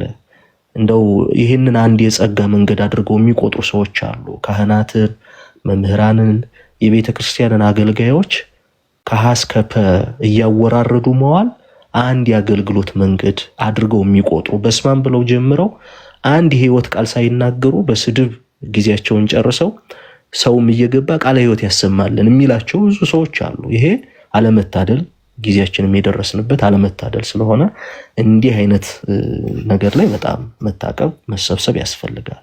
ወደንም ጠላንም ቀደም ናቲም እንደነገረህ አንተ በግል ተጎድተህ ሊሆን ይችላል፣ ተሰምቶ ሊሆን ይችላል። ግን ሰይጣን ያንተን ስሜት፣ ያንተን መጎዳት፣ ያንተን አለመረዳት መሳሪያ አድርጎታል። ክህነትን በሚመለከት የምንናገራቸው ነገሮች ወደርንም ጠላንም ከነገረ ቤተክርስቲያንና ከነገረ ድነት ጋር ቀጥተኛ የሆነ ግንኙነት አላቸው። ይህንን በደንብ መጠንቀቅ ያስፈልጋል። የእውነት ክርስቲያን መሆን ማለት ደግሞ እንደው አንደበት ስላለህ መናገር ስለቻልክ ይሄን የቲክቶክ ፕላትፎርም መክፈት መዝጋት ስለቻልክ የመጣልህን ሁሉ ትናገራለህ ማለት አይደለም። መረጋጋት፣ መስከን፣ ማስተዋል፣ ማስተንተን፣ ነገርን መሰወር መቻል እንዴ አይደለም። በክህነት ደረጃ ያሉ እኮ በወንድምነት ደረጃ በምእመን ደረጃ እኮ ነገር መሰወር የክርስትና እኮ አንድ ደረጃ ነው። የወንድሞችህን መተላለፍ መሰወር መቻል እኮ አንድ የክርስትና ደረጃ እኮ ነው። አንድ የመንፈሳዊነት ደረጃ ነው። ጭራሽ በክህነት ደረጃ በነገረ ቤተክርስቲያን ደረጃ ያለን ጉዳይ አደባባይ ማስጣት እኮ ይሄ ብቃት አይደለም፣ መቀንጨር ነው። እኔ የምለው ይሄ በመንፈስ መቀንጨር፣ በመንፈሳዊነት መቀንጨር ነው። አይደለም በክህነት ደረጃ ያሉትን በግል ደካማ ብለን የምናስባቸው እንኳን ወንድሞች ካሉ የነሱን ደካማ ጎን እንዲቀጥሉበት ሳይሆን እንዲታረሙበት መሰወር፣ ይሄ እኮ አንድ የክርስትና እድገት መገለጫው ስለሆነ ብትታረምበት ጥሩ ነው። አሁንም ቢሆን በቆይታችን አንተ አትወደኝም እንዲህ ልትለኝ ፈልገህ ነው ልትቀበለኝ አልፈለክም የሚለውን ተወውና የምር ተሳስቻለሁ ወይ ልክ አልነበርኩም፣ እውነት ነው መታረም አለብኝ፣ አንተን አቅፌ ስሜህ ህመምህን ከምሰውር እውነቴን ነው የምልህ ሳላቅፍህ ቁስልህን ገልጬ ለመድኃኒቱ ባበቃ የተሻለ ነው። ይሄ ስለሆነ ይሄን ብትወስደው ለማለት ነው። አመሰግናለሁ። እናመሰግናለን መምህር ብሩክ። የመጨረሻ ዳኒ አንተንም አናቆይህም። ከመዝሙር ያሬዶ ጋር የተወሰኑ ነገሮችን ታወራላችሁ። ዳኒ ያለክ አይደለ? ምናልባት ቪዲዮን ያጠፋሁት ችግር የለውም እያዳመጥኳችሁ ነው። ችግር የለም። እሺ አሁንም ካልተመቸ እናስጨነቅም። እሺ ካሜራውን ችግር እሺ ቢያንስ እያዳመጥኩ እንደሆነ እንዲገባችሁ ብዬ ነው። በአይን ወሬ በአይን ይገባል አይደል የሚባለው? አዎ ትክክል። እንዲያው ዘግቼ ወደዛ ራቅ ያልኩኝ እንዳይመስለው ለሌላውም አድማጭ። እሺ መልካም። በውስጥ መስመር መዝሙር ያሬድን እወደዋለሁ ብለኝ ነበረ። መዝሙር ያሬድን ብቻ አይደለም ላይቫችንን ስትለኝ እኔ ያንተን ላይቭም ለረጅም ጊዜ እከታተላለሁ። እዚህ ጋር ያላችሁትን ከናቲ እንደ አጋጣሚ ሆኖ እንግዲህ ናቲን አላውቀውም እውነት ለመናገር ሌሎቻችሁን ግን በኢዮባ እንዲሁም አንድ ትሬንድ ነበረው በመናፍቃን ዙሪያ ላይ ሲናገር እሱን ማስታወሳለሁ። በጣም የምወደው ጥሩ አንደበቱም እግዚአብሔር በሚያውቀው ጥሩ ነው። እርስ በርስ የምታደርጉት መካለልም ጥሩ ነው። እናንተ ፍቅር ይኑር። እኔ ችግር የለብኝም። እኔ እኔን ጥሉኝ። ግን እርስ በርስ ከተዋደዳችሁም በእውነት በቀናይ ከሆነ በቀናይ ወይ ሽፋን ለመሰጣጣት እና ለመደጋገፍ ወንድም አልባ መሆን ስሜቱን አውቀዋለሁ እና አንደርስታንድ ችግር በዋናነት አሁን ዛሬ በነገራችን ላይ አንኳር ነጥቡ እኔ ይቅርታ አድርግልኝና ፈለገ ብዙ ሰዎች ብዙ በጣም ትልልቅ አካውንት ያላቸው ሰዎች እኔ ላይፍ ሲገባ እንኳን ሀሳብ እንስጥ ብለው ይልኩልኛል። ገዝታ አላስገባቸውም። እኔ የመጣሁት አንተን ስለማከብርህና አንተን ረጅም ጊዜ ስለምከታተልህ በጣም ጽንፍ ይዞ ተሳስቶ የመጣን ሰው እንኳን እንዴት ማኔጅ ማድረግ እንደምትችል ስለማቅ በዛ መንገድ ነው የመጣሁት እንጂ ናቲም እኮ ጽፎልኝ ነበር። እንዲሁም ናቲ ከመግባቴ በፊት ችግር እንዳለበት ብሎክ አድርጎኝ ነው። በነገራችን ላይ ላልናገረው ፈልጌ ነበር፣ ብሎክ አድርጎኛል። ስመልስለት ብሎክ ተደርጌያለሁ። ገባ ኢቭን መጥቼ ሀሳብ ከመስጠቴ በፊት ብሎክ አድርጎኛል። ጥላቻን ክሬት አድርጎ የጠበቀኝ ሲመጣ እና አይጠቅመውም። ላይክ እሱን ነው የሚጎዳው። እኔ መናፍቃንን እንኳን መጥላት አቆሚያለሁ፣ ማዘን እንጂ ለነሱ ማዘን። ለተሳሳተ ሰው፣ ለወደቀ ሰው፣ ለከሰረ ሰው ታዝን ለከሰረ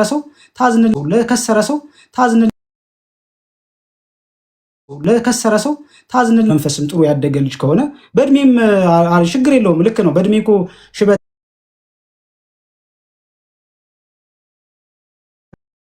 ሽበት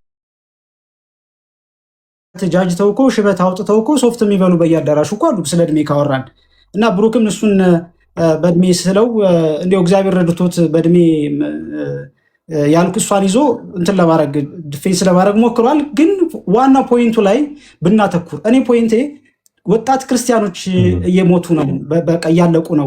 ወደ እግዚአብሔር መምጣት እየፈለጉ እንዲሁ ባዝ ነው ስጋው ደግሞ ሳይቀበሉ እየቀሩ ነው። ንስሐ ለመግባት ትንሽ አዳጋች ሆኖብናል። ወደ ቤተክርስቲያን ስንቀርብ ይህ ድምፅ ይደመጥልን፣ ይህ ድምፅ ይሰማል። እናንተ ብዙ ኢንፍሉዌንሰር ናቸው እዚህ ያላችሁ። በጣም ብትናገሩ አንዳችሁ እንኳን ወታችሁ ይህ ነገር ይስተካከል ብትሉ ዲያቆን ፈለገ ትሰብካለህ፣ ወጥተህ ንስሐ ግቡ ስጋው ደግሞ ተቀበሉ ትላለህ። ስጋው ደግሞ ልንቀበል ስንመጣ ግን እኛ አንተ አታውቀውም፣ ጫት ቤቱን አንተ መጠጥ ቤቱን አታውቀውም፣ አንተ ዓለምን ያን ያክል ላታውቀው ትችላለህ።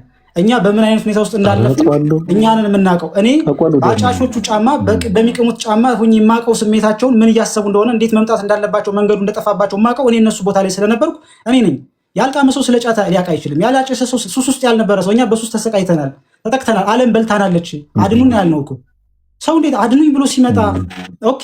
ዝናብ ሲዘንብ እኮ መብረቅም ይኖራል፣ በረዶም ይኖራል። ምናልባት ስናገር ከንግግሬ በመሀል እንደ መብረቅ የሚያስደነግጥ እንደ በረዶ ደግሞ የሚቆረቁር ነገር ተናግሬ ሊሆን ይችላል። እውነት ነው፣ ትክክል ነው። ያ የቤተክርስቲያን አስተምህሮ አይደለም፣ ጥፋት ነው። ግን ይህን ጉዳይ ያመጣሁት ምናልባት በዛ ደረጃ ተናግሬው ባይሆን እግዚአብሔር መንፈስ ቅዱስ ፈቅዶ እናንተን እዚህ ጋር ያገናኘንም ነበር። ብዙ እህት ወንድሞችም እንዲማሩ አይሆንም ነበር። ይህ ችግር እንዳለ እንኳን እናንተ ኖትስ አታረጉትም ነበር። ምናልባት ባታምኑበት እንኳን ነው የምልህ፣ ባታምኑበት እንኳን ቼክ ታረጋላችሁ። አሁን ዙሪያችሁን ቼክ ታረጋ። ቢያንስ ንስሐ አባት የሌለው እስኪ ረዳቱ ታክሲ ትጠቀማላችሁ። ምናልባት እንደኔ አስቢያችሁ የራስ መኪና ሊኖራችሁ ይችላል። የራሳችሁ ታክሲ ስትጠቀሙ ነበረ። እስኪ የታክሲ ረዳቱ ልጅ አማተብ አንጠልጥላት ንስሐ አባት ይኖረው ይሆን? እሺ ያንን አስባችሁ ታውቃላችሁ ወይ ነው? ጀስት ዝም ብሎ እንደው ንስሐ ግቡ ስጋው ደግሞ ሰው ብቻ ምን ያደርግልናል? ሪሊ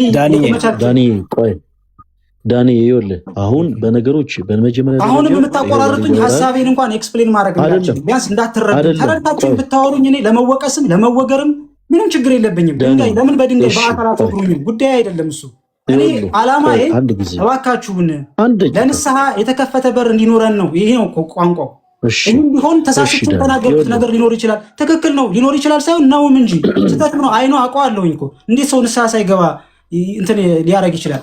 ይህንን ያልኩበት ምክንያት ሰዎች ንስሐ ሳይገቡ እየሞቱ ነው። ንስሐ ካልገቡ ስጋው ደግሞ ስለማይቀበሉ ስጋው ደግሞ ሳይቀበሉ እየሞቱ ነው። ቢያንስ እንኳን ስጋው ደግሞ ተቀብሎ መሞት ከምኑ መጥፎ ምኑ መጥፎ መምረጥ የሚባል ነገር አለ። ያም ነው ትክክል ነው አይደለም? እንዲታረም ነው ሀሳቡ እንዲስተካከል ችግሩ እንዳለ እንድታውቁ አድሬስ ለማድረግ ነው እኔ አንድ የሰራሁት። የተወሰነ ደቂቃ ብቻ ድምጠን። እሺ፣ በነገር እኔ አንተን ማፈን አልፈልግም። ረዥም ሰዓት ደግሞ ወስደ መጨረሻ ላይ ከያሬዶ ጋር ማለት የምትፈልገው ነገር ካለ እንድትናገር እንፈቅድልሃለን። በመጀመሪያ ደረጃ የተወሰኑ ሁለት መሰረታዊ ነገሮችን ስላነሳ ሁለቱን ነገሮች ልንገርህ። አንደኛ እዚህ ጋር ያለነው ብቻ ወንድማማቾች እና አንተን ደግሞ ወንድም ማናረግ ሰዎች አይደለንም። ዳኒ አንተን ወስደን እኔ አንተን ፐርሰናሊ የኔ ወንድም ካላደረግኩ አገልግሎቴ በዜሮ ነው የሚባዘው እና እኔ ዛሬ አንተን ኢንቫይት ሳረግህ እንድትመጣ የፈለግኩት ለእኔ ወንድሜም እንድትሆን ነው። ሞር ደግሞ በአካል ብንገናኝ አይሆፕ ነገሮችን በደንብ እንደምትረዳኝ ተስፋ አደርጋለሁ። ከዛ ውጭ ግን ለምሳሌ እኔም ሰው ነኝ ዳኒ። አሁን በነገሮች ስናደድ ስሜቴ ሲሆን አንዳንዴ የምናገራቸው ነገሮች አንተ ቅድም እንዳልከው ስህተት ሊቀላቀልባቸው ይችላል። የእኛም ደግሞ ትልቁ ፖይንት ያ ነው ዳኒ። በመሀል ቪዲዮ ስትሰራ ከቅዱስ ቁርባን ጋር ተያይዞ የተናገርካቸው ያቺ አንዷ ፊደል ትንሽ በተለይ ኦርቶዶክስ ለሆኑ እህቶች ወንድሞች ለማድመጥ ትንሽ የሚከብድ ስለሆነ ያ ቢስተካከል ለማለት ነው። ሌላው የመጨረሻ ማነሳላ ሀሳብ ዳኒ፣ ሰዎች እርግጥ ነው በተለያየ ዓለም ውስጥ ሆነው ንስሐ መግባት ይፈልጋሉ። ይሄን እናውቃለን ዳኒ። በጣም ብዙ ሰዎች ስጋቸውን የሚሸጡ እህቶች፣ በከባባድ ልምድ ውስጥ ያሉ ወንድሞች ማህሌቱ ይናፍቃቸዋል፣ ቅዳሴ ይናፍቃቸዋል፣ ኪዳኑ ይናፍቃቸዋል፣ ነጠላ ለብሶ ቤተክርስቲያን መምጣቱ ይናፍቃቸዋል። ኦፍኮርስ ግን ቤተክርስቲያን እነሱ ያሉበት ድረስ መታ አይደለም የምትወስደው። እነርሱም ደግሞ እርምጃቸውን ወደ ክርስቶስ ሊያቀኑ ይገባል። ለምሳሌ ሲምፕል የሆነ ምሳሌ ልስጥ። ለምሳሌ ያሬድ በውጭ ዓለም ነው የሚኖረው እና እዛ ሀገር ሲሄድ የሀገሩን ቋንቋ ያደገበትን የተማረውን ቋንቋ አማርኛ ቋንቋ እየተናገረ አይደለም የሚኖረው። አየህ፣ ልክ እነሱ ሀገር ሲሄድ የነዛን ሀገር ሰዎችን ቋንቋ ይማራል። ህንድ ሀገር የሚሄድ ኢትዮጵያዊ የህንዶችን ቋንቋ ይማራል። ጀርመን ሀገር የሚሄድ ኢትዮጵያዊ ጀርመኖችን ቋንቋ ይማራል።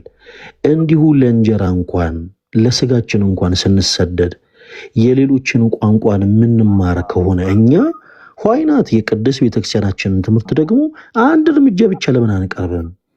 እግዚአብሔር ደግሞ አጠራሩ ይለያያል። እንደምታውቀው ዳንኤ በመጽሐፍ ቅዱስ ላይ ለምሳሌ ማርያም ዘናይን ወደ ንስሐ የተጠራችበት መንገድ ሌላ ነው። ሊቀ ሐዋርያት ቅዱስ ጴጥሮስ የተጠራበት መንገድ ሌላ ነው። ጳውሎስ አሳዳጅ ነበረ። ማርያም ዘናይን ስጋዋን ትሸጥ የነበረች ሴት ነበረች። ስትሴስን ነበር የተያዘችው። እነ ጴጥሮስ ነጋዴዎች ነበሩ።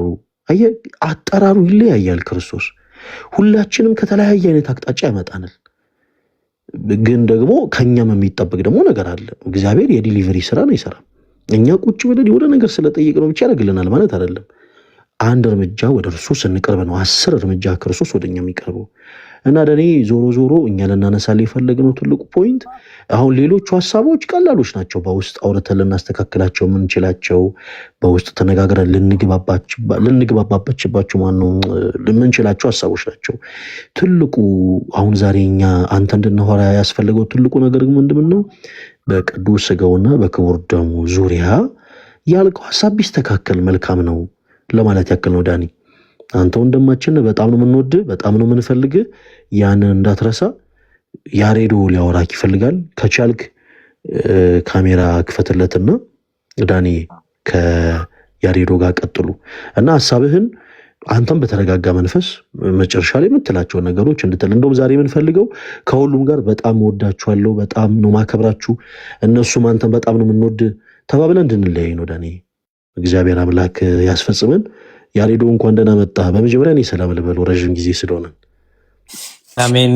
ዲያቆን እንኳን ደህና ቆዩኝ። ዲያቆን ናቲ፣ ኢዮባ፣ መምህር ዲያቆን ብሩክ፣ ሮሃብ ነው የሚለው እና ወንድማችን ዳኒ እናታች አላችሁ ክርስቲያነት ነው ወንድሞቻችን፣ ሰላም ለእናንተ ይሁን። እግዚአብሔር ይመስገን። እንኳን በሰላም አገናኘን። እኔ ብዙ አላቆይም፣ ብዙ ሰዓት ስለወሰዳችሁ መጀመሪያ ላይ አልገባኝም ነበር። አሁን ግን ገባኝ። ያው ብዙ ወንድሞቼ ብዙ ሲናገሩ አሁን ገባኝ። ዳንዬ እኔ በጣም አጭር ጥያቄዎች ነው የምጠይቅሽ ወንድም አለም።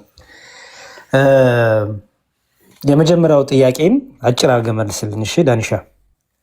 ቲክቶክ ከከፈት ስንት ጊዜ ሆነ?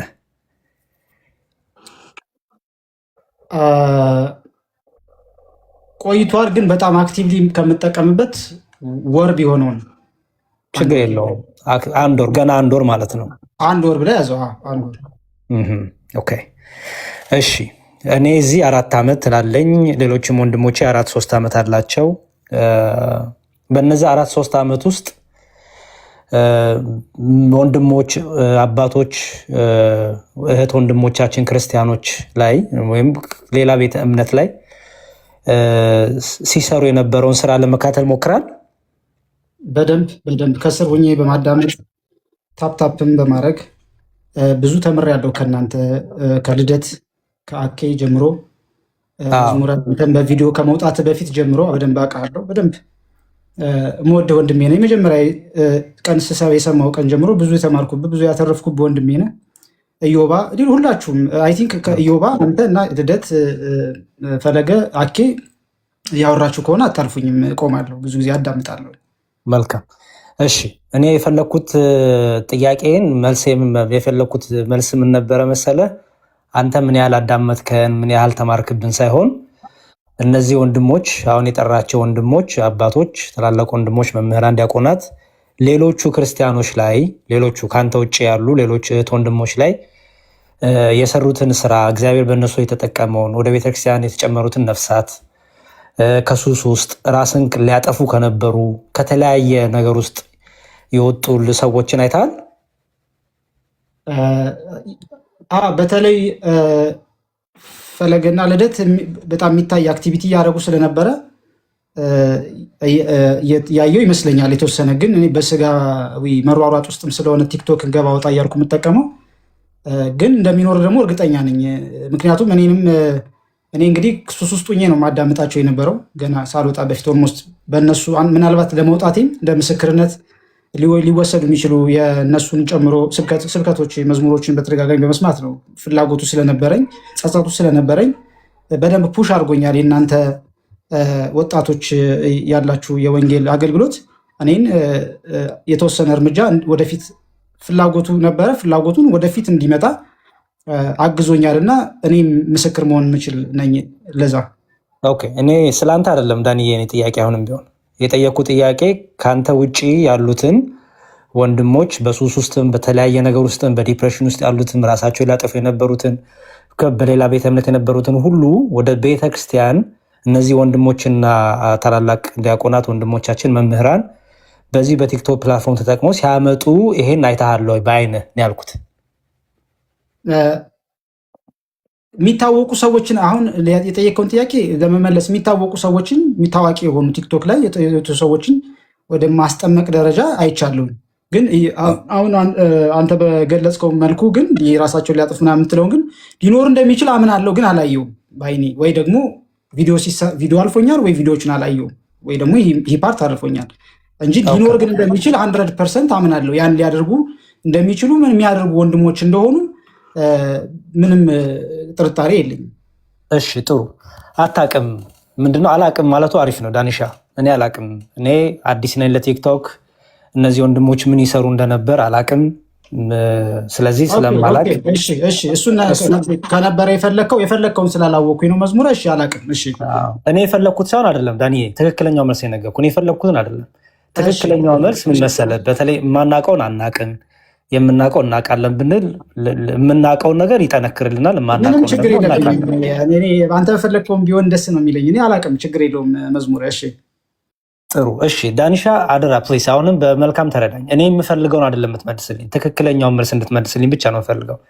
እኔ የምፈልገውማ ከሆነ እኔ መለስኩልህን ትክክለኛ መልስማ እንደወረደ መቀበል ትችል ነበር እኮ መዝሙረ። እማውቀውን አውቃለሁ ብዬ የማላውቀውን አላውቅም እያልኩ ነው። ያላየሁትን አላየሁም እያልኩ ነው። እሱን እንደወረደ መቀበል ነበረብህ። ማስተካከያ መስጠት አላውቅም ነው የሚባለው ምናምን ብለህ ማስተካከያ መስጠት አይጠበቅብህም ነበር መዝሙረ። ለዛ ነው ማስተካከያ ስለሰጠኝ ነው። ኦኬ አንተ ወደምትፈልገው አቅጣጫ ከሆነ እኔ አላቅም ልማር ነው ባይዘው ልወገርም ልማርም ነው የመጣሁት። ያ ባይሆን የሚወግርህም የለም ማንም የሚወግርህ የለም። እኔ እሱን ቃላት አትጠቀመው ችግር የለብኝም ለማለት ነው። ለመወገር ዝግጁ ነኝ። የሚወግርህ የለም፣ ቃላቱን አትጠቀመው። ምክንያቱም ሁላችንም በእግዚአብሔር ቸርነት ተይዘን ያለንን ሁላችንም በእግዚአብሔር ደጅ የምንጠናነን እና እግዚአብሔር አባትነቱን ደጅ የምንፈልግ ምሕረቱ የበዛልን። ስለዚህ እዚህ ጋር የኃጢአት ለምንድነው መዝሙረ ይቅርታ ይሄን ያልኩህ እቺ ዘማዊቷ ሴት ትወገር ብለው ወስደው በክርስቶስ እግር ስር እንዳስቀመጧት አይነት ስሜት ስለተሰማኝ ነው። እና ለዛ ነው ይህንን ልናገር የቻልኩት። ውግረቱ የመጣልኝ ዝም ብሎ አይደለም። አይገናኝም። ፊት ትወገር እቺ ዘማዊ ተብሎ ከእናንተ መካከል ኃጢአት የሌለባት ሰው ይውገራት እንደተባለችው አይነት ዘማዊ ሴት ስለተሰማኝ ነው። ያ ስሜትም ስለተሰማኝ ደስ ብሎኛል። ያቺ ዘማዊ ሴት ስትዘሙ ተገኝታ ነው በሐሰትም። ቆይ አንዴ ስማኝ ዳንዬ፣ አንዳንድ ጥቅሶች ያለ ቦታቸው ከጠቀሱ ትክክል አይመጡም። እቺ ዘማዊ ሴት ስትዘሙ ተገኝታለች። እኔም ሳጠፋ ነው የያዛችሁኝ አይደለ? ኧረ ዳኒ እያዳምጠኝ ፕሊዝ። እሺ። ትምህርትና ኃጢአት አይገናኝም ፕሊዝ። እቺ ሴት በትምህርት አይደለም የተወቀሰችው በኃጢአት ነው። ኦኬ፣ ህግ በመተላለፍ ነው፣ የሙሴን ህግ በመተላለፍ በኃጢአት ነው። ጌታም ለዛ ነው ዳግም እንዳትበዳ ያላት። ስለ ኃጢአት ነው ያ ክፍል የሚያወራው እንጂ ስለ ትምህርት ስተት አይደለም። ሰው የትምህርት ስተትንና የኃጢአትን ለይ። ጥቅሶቹ ይቅር፣ ለጊዜው ጥቅሶቹን አታገናኝ፣ ከምንም ነገር ጋር አታገናኝ። ልብን ብቻ ከፍተህ ከወንድሞች ጋር እያወራ ነው በሚል ሀሳብ ብቻ ያዘው። እሺ ኦኬ ጥሩ። የቲክቶክ ከፈት ገና አንድ ወርክ ነው። ብዙ የተሰሩ ስራዎችን ስላልነበርክ አታያቸውም፣ አታውቃቸውም። ችግር የለውም ስላልነበርክ ነው። ኦኬ ግን አንድ ምስክር ልስጥ። የመጀመሪያው ምስክር እዚህ ቲክቶክ ላይ እግዚአብሔር በረዳን ብዙ ሰዎች ከሱስ፣ ከጫት፣ ከራስን ከማጥፋት ከብዙ እዚህ ጋር ያው ሁላችንም በየግላችን ያሳለፍነውን ነገር ማውራት አይጠበቅብንም። ግን ብዙ ስራ ተሰርቷል እና ምንም ግድ እንደሌለን ምንም በቃ እንደዛ አይነት ነገር እንዳይሰማ በጣም ብዙ ነገሮች ስላሳለፍን ማለት ነው። 4 ዓመት ስንጨፍር ስንቀልድ ምናምን ስናሾፍ አይደለም ያሳለፍ ነው። በጣም ብዙ ሀዘንም ደስታም አሳልፈናል። ድካሞችም አሳልፈናል። ውድቀቶችም አሳልፈናል። ደግሞ ጥሩ ትንሳኤንም አሳልፈናል። ደግሞ ብዙ ወንድሞች እናቶችም ወደ ቤተክርስቲያን ተጨምረዋል። ኦኬ ይሄን እንድታውቀው ፈልጋለሁ። ሌላው እኔ ሁለተኛ የምጠይቅ ጥያቄ ጠንካራ ጎን ምንድን ነው ዳኒ? ጠንካራ ለቤተክርስቲያን ይሄ ነው የኔ ጠንካራ ጎን በላይ ምንድነው? ጠንካራ ጎን ንጹህ ምዕመን መሆንና እንደ ማንኛውም ክርስቲያን ድክመ ያለፍኩበትን ችግር የገጠመኝን ችግር ከኔ አንዳንድ እህት ወንድሞች እንዲማሩ ካለፍኩበት ከገጠመኝ ነገር አንጻር ሊገጥማቸው እንደሚችል ማስጠንቀቂያ መስጠትና እኔ ደግሞ እንዴት ተመልሼ ወደ ቤተክርስቲያን እንደመጣሁኝ የማስተማር ችግር የለብኝ። ዝቅ ብሎ ወርዶ ራስን አዋርዶ የማስተማር ችግር የለብኝም። ያ ምናልባት ጠንካራ ጎን ይመስለኛል። ማስተማር ትፈልጋለህ? ማስተማር ያው ወንጌል በብዙ መንገድ ይሰበካል ብዬ አስባለሁ። ያው በሶስት እንከፍላለን ብዬ ባስብ አንደኛው አሁን እናንተ በአፋ እንደምትሰብኩት ሊሆን ይችላል። ሁለተኛው በዝማሬ ሊሰበክ ይችላል በዜማ። ሶስተኛ ደግሞ የህይወት ልምድን በማካፈልም ወንጌል ሊሰብክ ትችላለህ። ምናልባት ከኔ ህይወት ተምሮ አንድም ሁለትም ሰዎች ከዳኑ ትልቅ ነገር ነው። እኔንም ራሴንም ጭምር ለመዳኛ መንገድ ይሆንኛል። ቢያንስ እንኳን በስራዬ ባልድን ይህ እንኳን ለማድረግ አስቧል። ሰዎችን ለመርዳት ለመደገፍ አስቧል ብሎ እግዚአብሔር የጠየቁ ጥያቄ ቲክታክ ላይ እንደዚህ ቤትን ከፍተህ ማስተማር ትፈልጋለህ? ለምሳሌ እነ ዲያቆን ፈለገ፣ እነ ኢዮባ፣ እነ ዲያቆን ናት ሌሎችም ወንድሞች እንደሚያስተምሩት ማስተማር ትፈልጋለህ? በዛ ደረጃ አቅም የለኝም። እግዚአብሔር ካበረታኝ እግዚአብሔር በፈቀደው መንገድ ዞሮ የሚማሩት ነገር እንዲኖር እፈልጋለሁ። ከኔ የህይወት ልምድ እንዲማሩ የሚማሩት ነገር እንዲኖር እፈልጋለሁ። ይሄ አንተ በምትለው መልኩ ፎርማል በሆነ ወይ የቤተክርስቲያን አውደ ምሕረት ላይ ቁሜ የማስተማር ወይ ቤተክርስቲያንን ወክዬ የማስተማር አቅሙ ግን እውቀቱም የለኝም። ምናልባት ተምሬ ካልሆነ በቀጣይነት እንጂ አሁን ባለኝ እውቀት ለራሴን በቂ ያልሆነ እውቀት ስላለኝ ተሳስተሃል ለመባል ነው የመጣሁት። ስለዚህ የለኝም እውነት ለመናገር እውቀቱ ግን ያለፍኩበትን የህይወት ልምድ ማካፈል እፈልጋለሁ ለማንኛውም በጣም ጥሩ ክርስቲያኖች እህት ወንድሞች የህይወት ልምድን ማካፈልና ካሉበት እኔ የነበርኩበት ችግር ያሉ ወንድሞች አሉ። እነሱ ደግሞ ከዛ ችግር እንዲወጡ ሳፖርት ማድረግ ማገዝና መንገዱን ማሳየት። እሺ ዳኒ፣ እንደዛ ካሰብክ ትምህርትና የግልን ህይወት ልምድ የተለያዩ ናቸው። ኦኬ ትምህርት አሁን ቅድም ስለ ቅዱስ ቁርባን ስለ ንስሐ አባት ስለምናምን ሲነሳ ነበረ እየሰማው ነበር። እሱ ትምህርት ይባላል፣ የግል ህይወት ልምድ አይደለም። ኦኬ አንድ ሰው ስለ ቅዱስ ቁርባን መናገር ከጀመረ የግል ህይወት ልምድ አይደለም የሚናገረው፣ ትምህርት ነው የሚናገረው። ኦኬ ስለ ንስሐ አባት ስለ ከክህነት ጋር የተያዘ ነገር ማውራት ከጀመረ የግል ህይወት ልምድ አይደለም የሚናገረው፣ የቤተክርስቲያን ትምህርት ነው የሚናገረው። ስለዚህ ትምህርት እኔ አልተማርኩም፣ ትምህርት መማር እፈልጋለሁ፣ ትምህርት በደንብ የቤተክርስቲያኗን ትምህርት መማር እፈልጋለሁ ካልክ ትምህርትና የግልህን ህይወት ልምድ መለየት አለብህ። ሁለቱን ደጋግም የጠየቁ ለዛ ነው። ማስተማር ትፈልጋለህ ወይ? ቲክታክ ላይ የምትሰራቸው ቪዲዮዎች ምናምን ሰምቻለሁ። እኔ አላቅም ገና ፔጅንም ገና በኋላ ነው የማየው። ግን ቲክታክ ላይ ወጥተህ የምትናገሩ ነገር ለምሳሌ እኔ እኮ ሱስ ነበርኩኝ በሱስ ውስጥ ብዙ አሳልፌያለሁ። ጫት፣ ሲጋራ እንደዚህ ያደርግ ነበረ። ግን በቃ ወደ ቤተክርስቲያን ሄድኩኝ፣ ትምህርቴን ተማርኩኝ። የሰማሁት ቃለ እግዚአብሔር ህይወቴን ለወጠው። ይሄ የህይወት ልምድ ነው። አየኸው። ግን ልክ ይሄን ከዚህ ዘለል ብለህ አልፈ ቪዲዮ ሰርተህ ስለ ቅዱስ ቁርባን ስለ ሌሎች ካወራ ግን የህይወትን ልምድ መሆን ይቀርና ትምህርት ይሆናል። ስለዚህ እኔ ማስተማር ጸጋውም የለኝም ትምህርትም አልተማርኩም ለማስተማርም የሚሆን እውቀት የለኝም ካልክ ቪዲዮዎችህ ትምህርት ነክ የሆኑ ቪዲዮዎችህ በትምህርቱ ሲመዘኑ ትምህርቱ ጋር ስለማይገናኙ እነዛን ነገሮች ወይ ማጥፋት አለብህ ወይ ደግሞ ድጋሚ ቁጭ ለተምረህ ከልሰህ ነገ ደግሞ ከኛ ጋርም ሆነ ጉልበት ሆነን አቅም ሆነን ረዳት ወንድም ትሆነናለህ ማለት ነው አይደል ዳኒ? ትክክል። በጣም ጥሩ። ስለዚህ ይሄንን ሁለቱን እንድትለይ ብታረገው በጣም ጥሩ ነው ብዬ አስባለሁ። ኦኬ፣ ሌላው እና የመጨረሻው ጥያቄ ለአንተ የምጠይቀው የመጨረሻው ጥያቄ ቲክቶክ ስከፍት ምን ዓላማ ይዘህ ከፈትክ? ምን ነበር ዓላማ? ቅድም የነገርኩ ነው። ክርስቲያን ወንድሞችን ማንቃት ነው ዓላማዬ፣ ማስተማር አይደለም። ባይዘዌ ምን እያደረክ ነው? ምናልባት እንደ ኮንቴንት ክሬተር ስም ስጠው ካልከኝ ልልሰጠው የምችለው ሞቲቬሽናል ክርስትናዊ የሆነ ሞቲቬሽናል ልትለው ትችላለህ። እኔ ክርስቲያን የሆኑ ወንድሞች እህቶችን ማንቃት ነው እኔ የምፈልገው። ምክንያቱም ጀስት ጀነራል ሁሉም ሰውን ማነቃቃት አይደለም፣ ግን ክርስቲያን የሆኑ እህት ወንድሞች ወደ ንስሐ መቅረብ እንዲችሉ ሱስ ውስጥ ያሉ ክርስቲያን ማተብ አስሮ ጫት የሚቅም ክርስቲያን እንዳይኖር ለማድረግ ሱስ ውስጥ እንዳይኖር ማድረግ እንኳ ባይቻል አትሊስት የሚፈልጉትን ልባቸው ብዙ ዲያቆናት ክህነታቸውን ያጡ ብዙ ወንድም ዲያቆናት ማቃቸው እንኳን በሱስ ውስጥ ያሉ ስለዚህ እነሱ ዳኒ ጥያቄን በደንብ አስተውል ፕሊዝ። እሺ ዳኒ፣ አሁንም የጠየቁ ጥያቄ አንተ ዓላማ ቅድም ከታች ጀምሮ የጀመርኩ ለዛ ነው። ትምህርት አልተማርኩም ካልከኝ አሁን ደግሞ ሞቲቬሽናል ስፒከር ነው መሆን ፈልገው አከኛ ሞቲቬሽናል ስፒከር ነው የሚባለው። ሞቲቬሽናል ስፒከሮች በደንብ ስማኝ። የሞቲቬሽናል ስፒከሮች አይተህ ከሆነ የሚናገሩት ነገር ከሁሉ ለቃቅሞ ነው የሚናገሩት። ኦኬ፣ ከሚናገሩት ነገር ውስጥ አይኖሩበትም ብዙ ነገሩ። ኦኬ፣ አይተህ ከሆነ ሞቲቬሽናል ስፒከሮች አንደኛ ሞቲቬሽናል ናቸው፣ አነቃቂ ናቸው እንጂ እነሱ የነቁ ግን አይደሉም። አይታቸው ከሆነ ምክንያቱም ከዛም ከዚህም ከፍልስፍናውም ከሃይማኖቱም ከምኑም ወስደው ብቻ ሰው ማንቃት ነው የሚፈልጉት። ኦኬ፣ ፐርፐዛቸው ለእግዚአብሔር መንግስት ለቤተክርስቲያን የክርስቶስ ሙሽራ ለማድረግ አይደለም አላማቸው። ምክንያቱም አንድ ዓላማ ይዘው አልመጡም። ሃይማኖት ላይም አልቆሙም፣ ትምህርት ላይም አልቆሙም። ዶግማ ቀኖና አይደለም መነሻቸው። አሁን አንተ ሞቲቬሽናል ነገር ነው መስራት የምፈልገው ካልክ ሞቲቬሽናል ነገር በመንፈሳዊነት ውስጥ የለም እውነቱን ለመናገር። ምክንያቱም መንፈሳዊ ነገር ውስጥ መነቃቃት አይደለም የሚያስፈልገው፣ መኖር ነው የሚያስፈልገው፣ ህይወት ነው የሚያስፈልገው። ለምሳሌ እኔ የማልኖረውን ጥቅስ ብጠቅስልህ አነቃቂ አነጋሪ ነው እንጂ የሆንኩት አልኖርኩትም።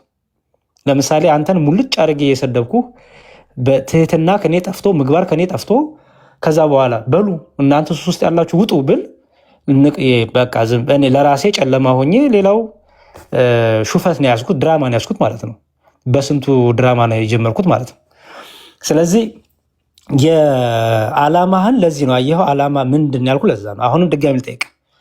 ለምሳሌ ዓላማ ተምሬ ሱስ ውስጥ ያሉትን በተለያየ ድካም ውስጥ ያሉትን ወንድሞችና እህቶች ወደ ቤተክርስቲያን መጨመር ነው የምፈልገው። ምርጫ ልስጥ እንዲቀልህ። የቤተክርስቲያን ትምህርት ተምሬ ቀኖናውን ዶግማውን ተምሬ በሰንበት ትምህርት ቤት ገብቼ ተምሬ በሱስ ውስጥ ያሉትን በዓለም ያሉትን ከቤተክርስቲያን ደግሞ በዓለም ፍላጎት ተይዞ የወጡትን ወደ ቤተክርስቲያን በቤተክርስቲያን ትምህርት እያስተማርኩ መመለስ ነው የምፈልገው።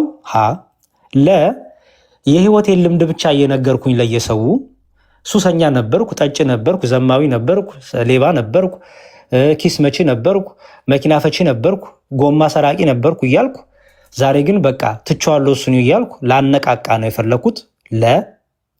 ሐመሩሃ ምን እንደምፈልግ አልገባኝም። እዚህ ቲክቶክ ላይ ግራ የገባኝ ነገሮች አሉ። ገና አዲስ ሆኖብኛል ፕላትፎርሙ። ምን አይነት ነገር እንደምፈልግ ምክርና እንዲያው አንዳንድ ሀሳቦች እስቲ እንዴት ነው የሚለውን ነገር ገና ፕላን እያደረኩ ነው፣ አላወቅኩትም። ከሶስቱ የቱን ያንተ ምርጫ? ከዘረዘርካቸው ውስጥ ትንሽ ጠንከር ያለው ኃጢአት የተዘረዘረው ለላይ ይመስለኛል። ላይ ይሁንልኝ መዝሙር ይሁንልህ። ኦኬ። ስለዚህ ለከሆነ አሁን አንተ መሆን ያለበት ምንድነው መሰለህ? እንደኔ ምክር እንግዲህ ሌሎቻችሁም ሀሳብ ስጡት። እንግዲህ ለን መርጧል። ለን ከመረጥክ ለላይ ስታክ ማድረግ አለብህ። ለምንድነው ለላይ መቆየት አለብህ መሰለህ? ለን ከሀጋ ደባልቃለሁ ካል ትቸገራለህ። ምክንያቱም ቤተክርስቲያን አነቃቂ ሰው አትፈልግም። የምትፈልገው ወደ ክርስቶስ ክቡር ስጋ ክቡር ደም ያመጣላት፣ በሃይማኖት የሚጸናላት የሚያበረታላት፣ ነገ ሰማዕትነት ቢመጣ እስከ ሰማዕትነት ሊጸና የሚችል እንጂ አነቃቂ ንግግር አነቃቅቶት ፈተና ሲመጣ የሚያመልጥ ሰው አይደለም የምትፈልገው። ስለዚህ ለላይ ቆያለሁ ካልክ ነው በተለያዩ ሱስ ውስጥ ያሉ ወንድሞች እህቶች አሉ። ከነሱ ጋር ዲስከሽን ማድረግ ትችላለህ። በዚህ ፕላትፎርም ላይ ነው የምልህ። በዚህ ፕላትፎርም ተሰብስባችሁ ቤት ከፍታችሁ ከሱስ እንዴት እንውጣ፣ ሱስ ውስጥ ያለን ሰዎች እንዴት አድርገን እንውጣ። ለምሳሌ አንተ ኦርቶዶክሳዊ ወንድም ነህ። ኦርቶዶክሳዊ ህይወት፣ የሰንበት ትምህርት ቤት ህይወት ጠቅሞኛል ልትል ትችላለህ። አየህ፣ ትምህርት ጠቅሞኛል፣ ወንጌል ጠቅሞኛል፣ ጾም ጸሎቱ ጠቅሞኛል፣ እንዲህ ማድረጉ መንፈሳዊ ነገሩ ጠቅሞኛል ማለት ትችላለህ። አንድ ሰው ደግሞ ይመጣና አይ ለምሳሌ 10 አጨስ ከሆነ አንድ በቀን አጭሼ ቀስ እያልኩኝ ትቻለሁ የሚልም ሊኖር ይችላል። የተለያየ ልምድ ሊኖር ይችላል። ስለዚህ ይሄንን በደንብ ለየው። ግን ለትምህርት ከፈለክ ግን ጨርሻለሁ ሀሳቤን። ትምህርት ከፈለክ ግን ዲያቆን ናቴ አሉ፣ ዲያቆን ብሩክ አሉ፣ ዲያቆን ፈለጋ አለ፣ ኢዮባ አለ፣ ሌሎችም ወንድሞች አለን። ትምህርቶች የምታገኝበት በተለይ ደግሞ ሶሻል ሚዲያ ላይ ሳይሆን ሰንበት ትምህርት ቤት ገብተህ የት ደብር ነው የሚቀርብህ? እሱ ይቆየኝ ለጊዜው ይቆይ። እሺ፣ በውስጥ ግን አይቆይ። እሺ፣ ለአሁኑ ይቆይ ለሚዲያው። በውስጥ ግን ዛሬውኑ አስብበት። ሰንበት ትምህርት ቤት ሄደህ ራስን በደንብ በትህትና፣ ምክንያቱም በደንብ ተሰርተ ነው የምትወጣው ሰንበት ትምህርት ቤት ስትማር። አሁን ችግሩ ሚዲያ ላይ ሆነና ሁሉን ነገር የተማርነውም ያስተማርነው ሚዲያ ላይ ሆነና ችግር ውስጥ ገባን። እኔ አንተን ሪኮመንድ ማድረግህ ሰንበት ትምህርት ቤት ወርደህ ሰንበት ትምህርት ቤት ሄደህ በትህትና እየታዘዝክ እያዳመጥክ ትዕግስተኛ ሆነ ጆሮ እያዳመጠ ልብህ እያስተዋለ በትህትና ደጁን እየጠረክ ዝቅ እያልክ ብዙ ከማውራት ብዙ እያዳመጥክ ሁሉን ነገር በቀና ልብ አይተህ የምትወጣበት ሰንበት ትምህርት ቤት ተሰርተ ተቀጥቅጠ ትወጣለህ። ሰንበት ትምህርት ቤት ሼፕ ሆነ ትወጣለህ። ልክ መቅረጫ እርሳስ መቅረጫ ውስጥ እንደሚገባ ሆኖ ነው የሚወጣው። ብዙዎቻችን ሰንበት ቤት ስላሳለፍን። ስለዚህ ሰንበት ትምህርት ቤት መሬት ያለችው ቤተክርስቲያን ጋር ቅረብ፣ ተገናኝ። ሚዲያ ላይ ብዙ ጫጫታው ምናምኑ ዲስትራክት ስለሚያደርግ ማለት ነው። እሱን የምትፈልግ ከሆነ እሱን አርግ። በውስጥ ግን የምናግዝ ነገር ካለ እናግዛሃለን፣ እንረዳሃለን። እሱን ያዝ። የመጨረሻ ንግግሬ እየተለማመጥን እየለመን እያባበልን አይደለም።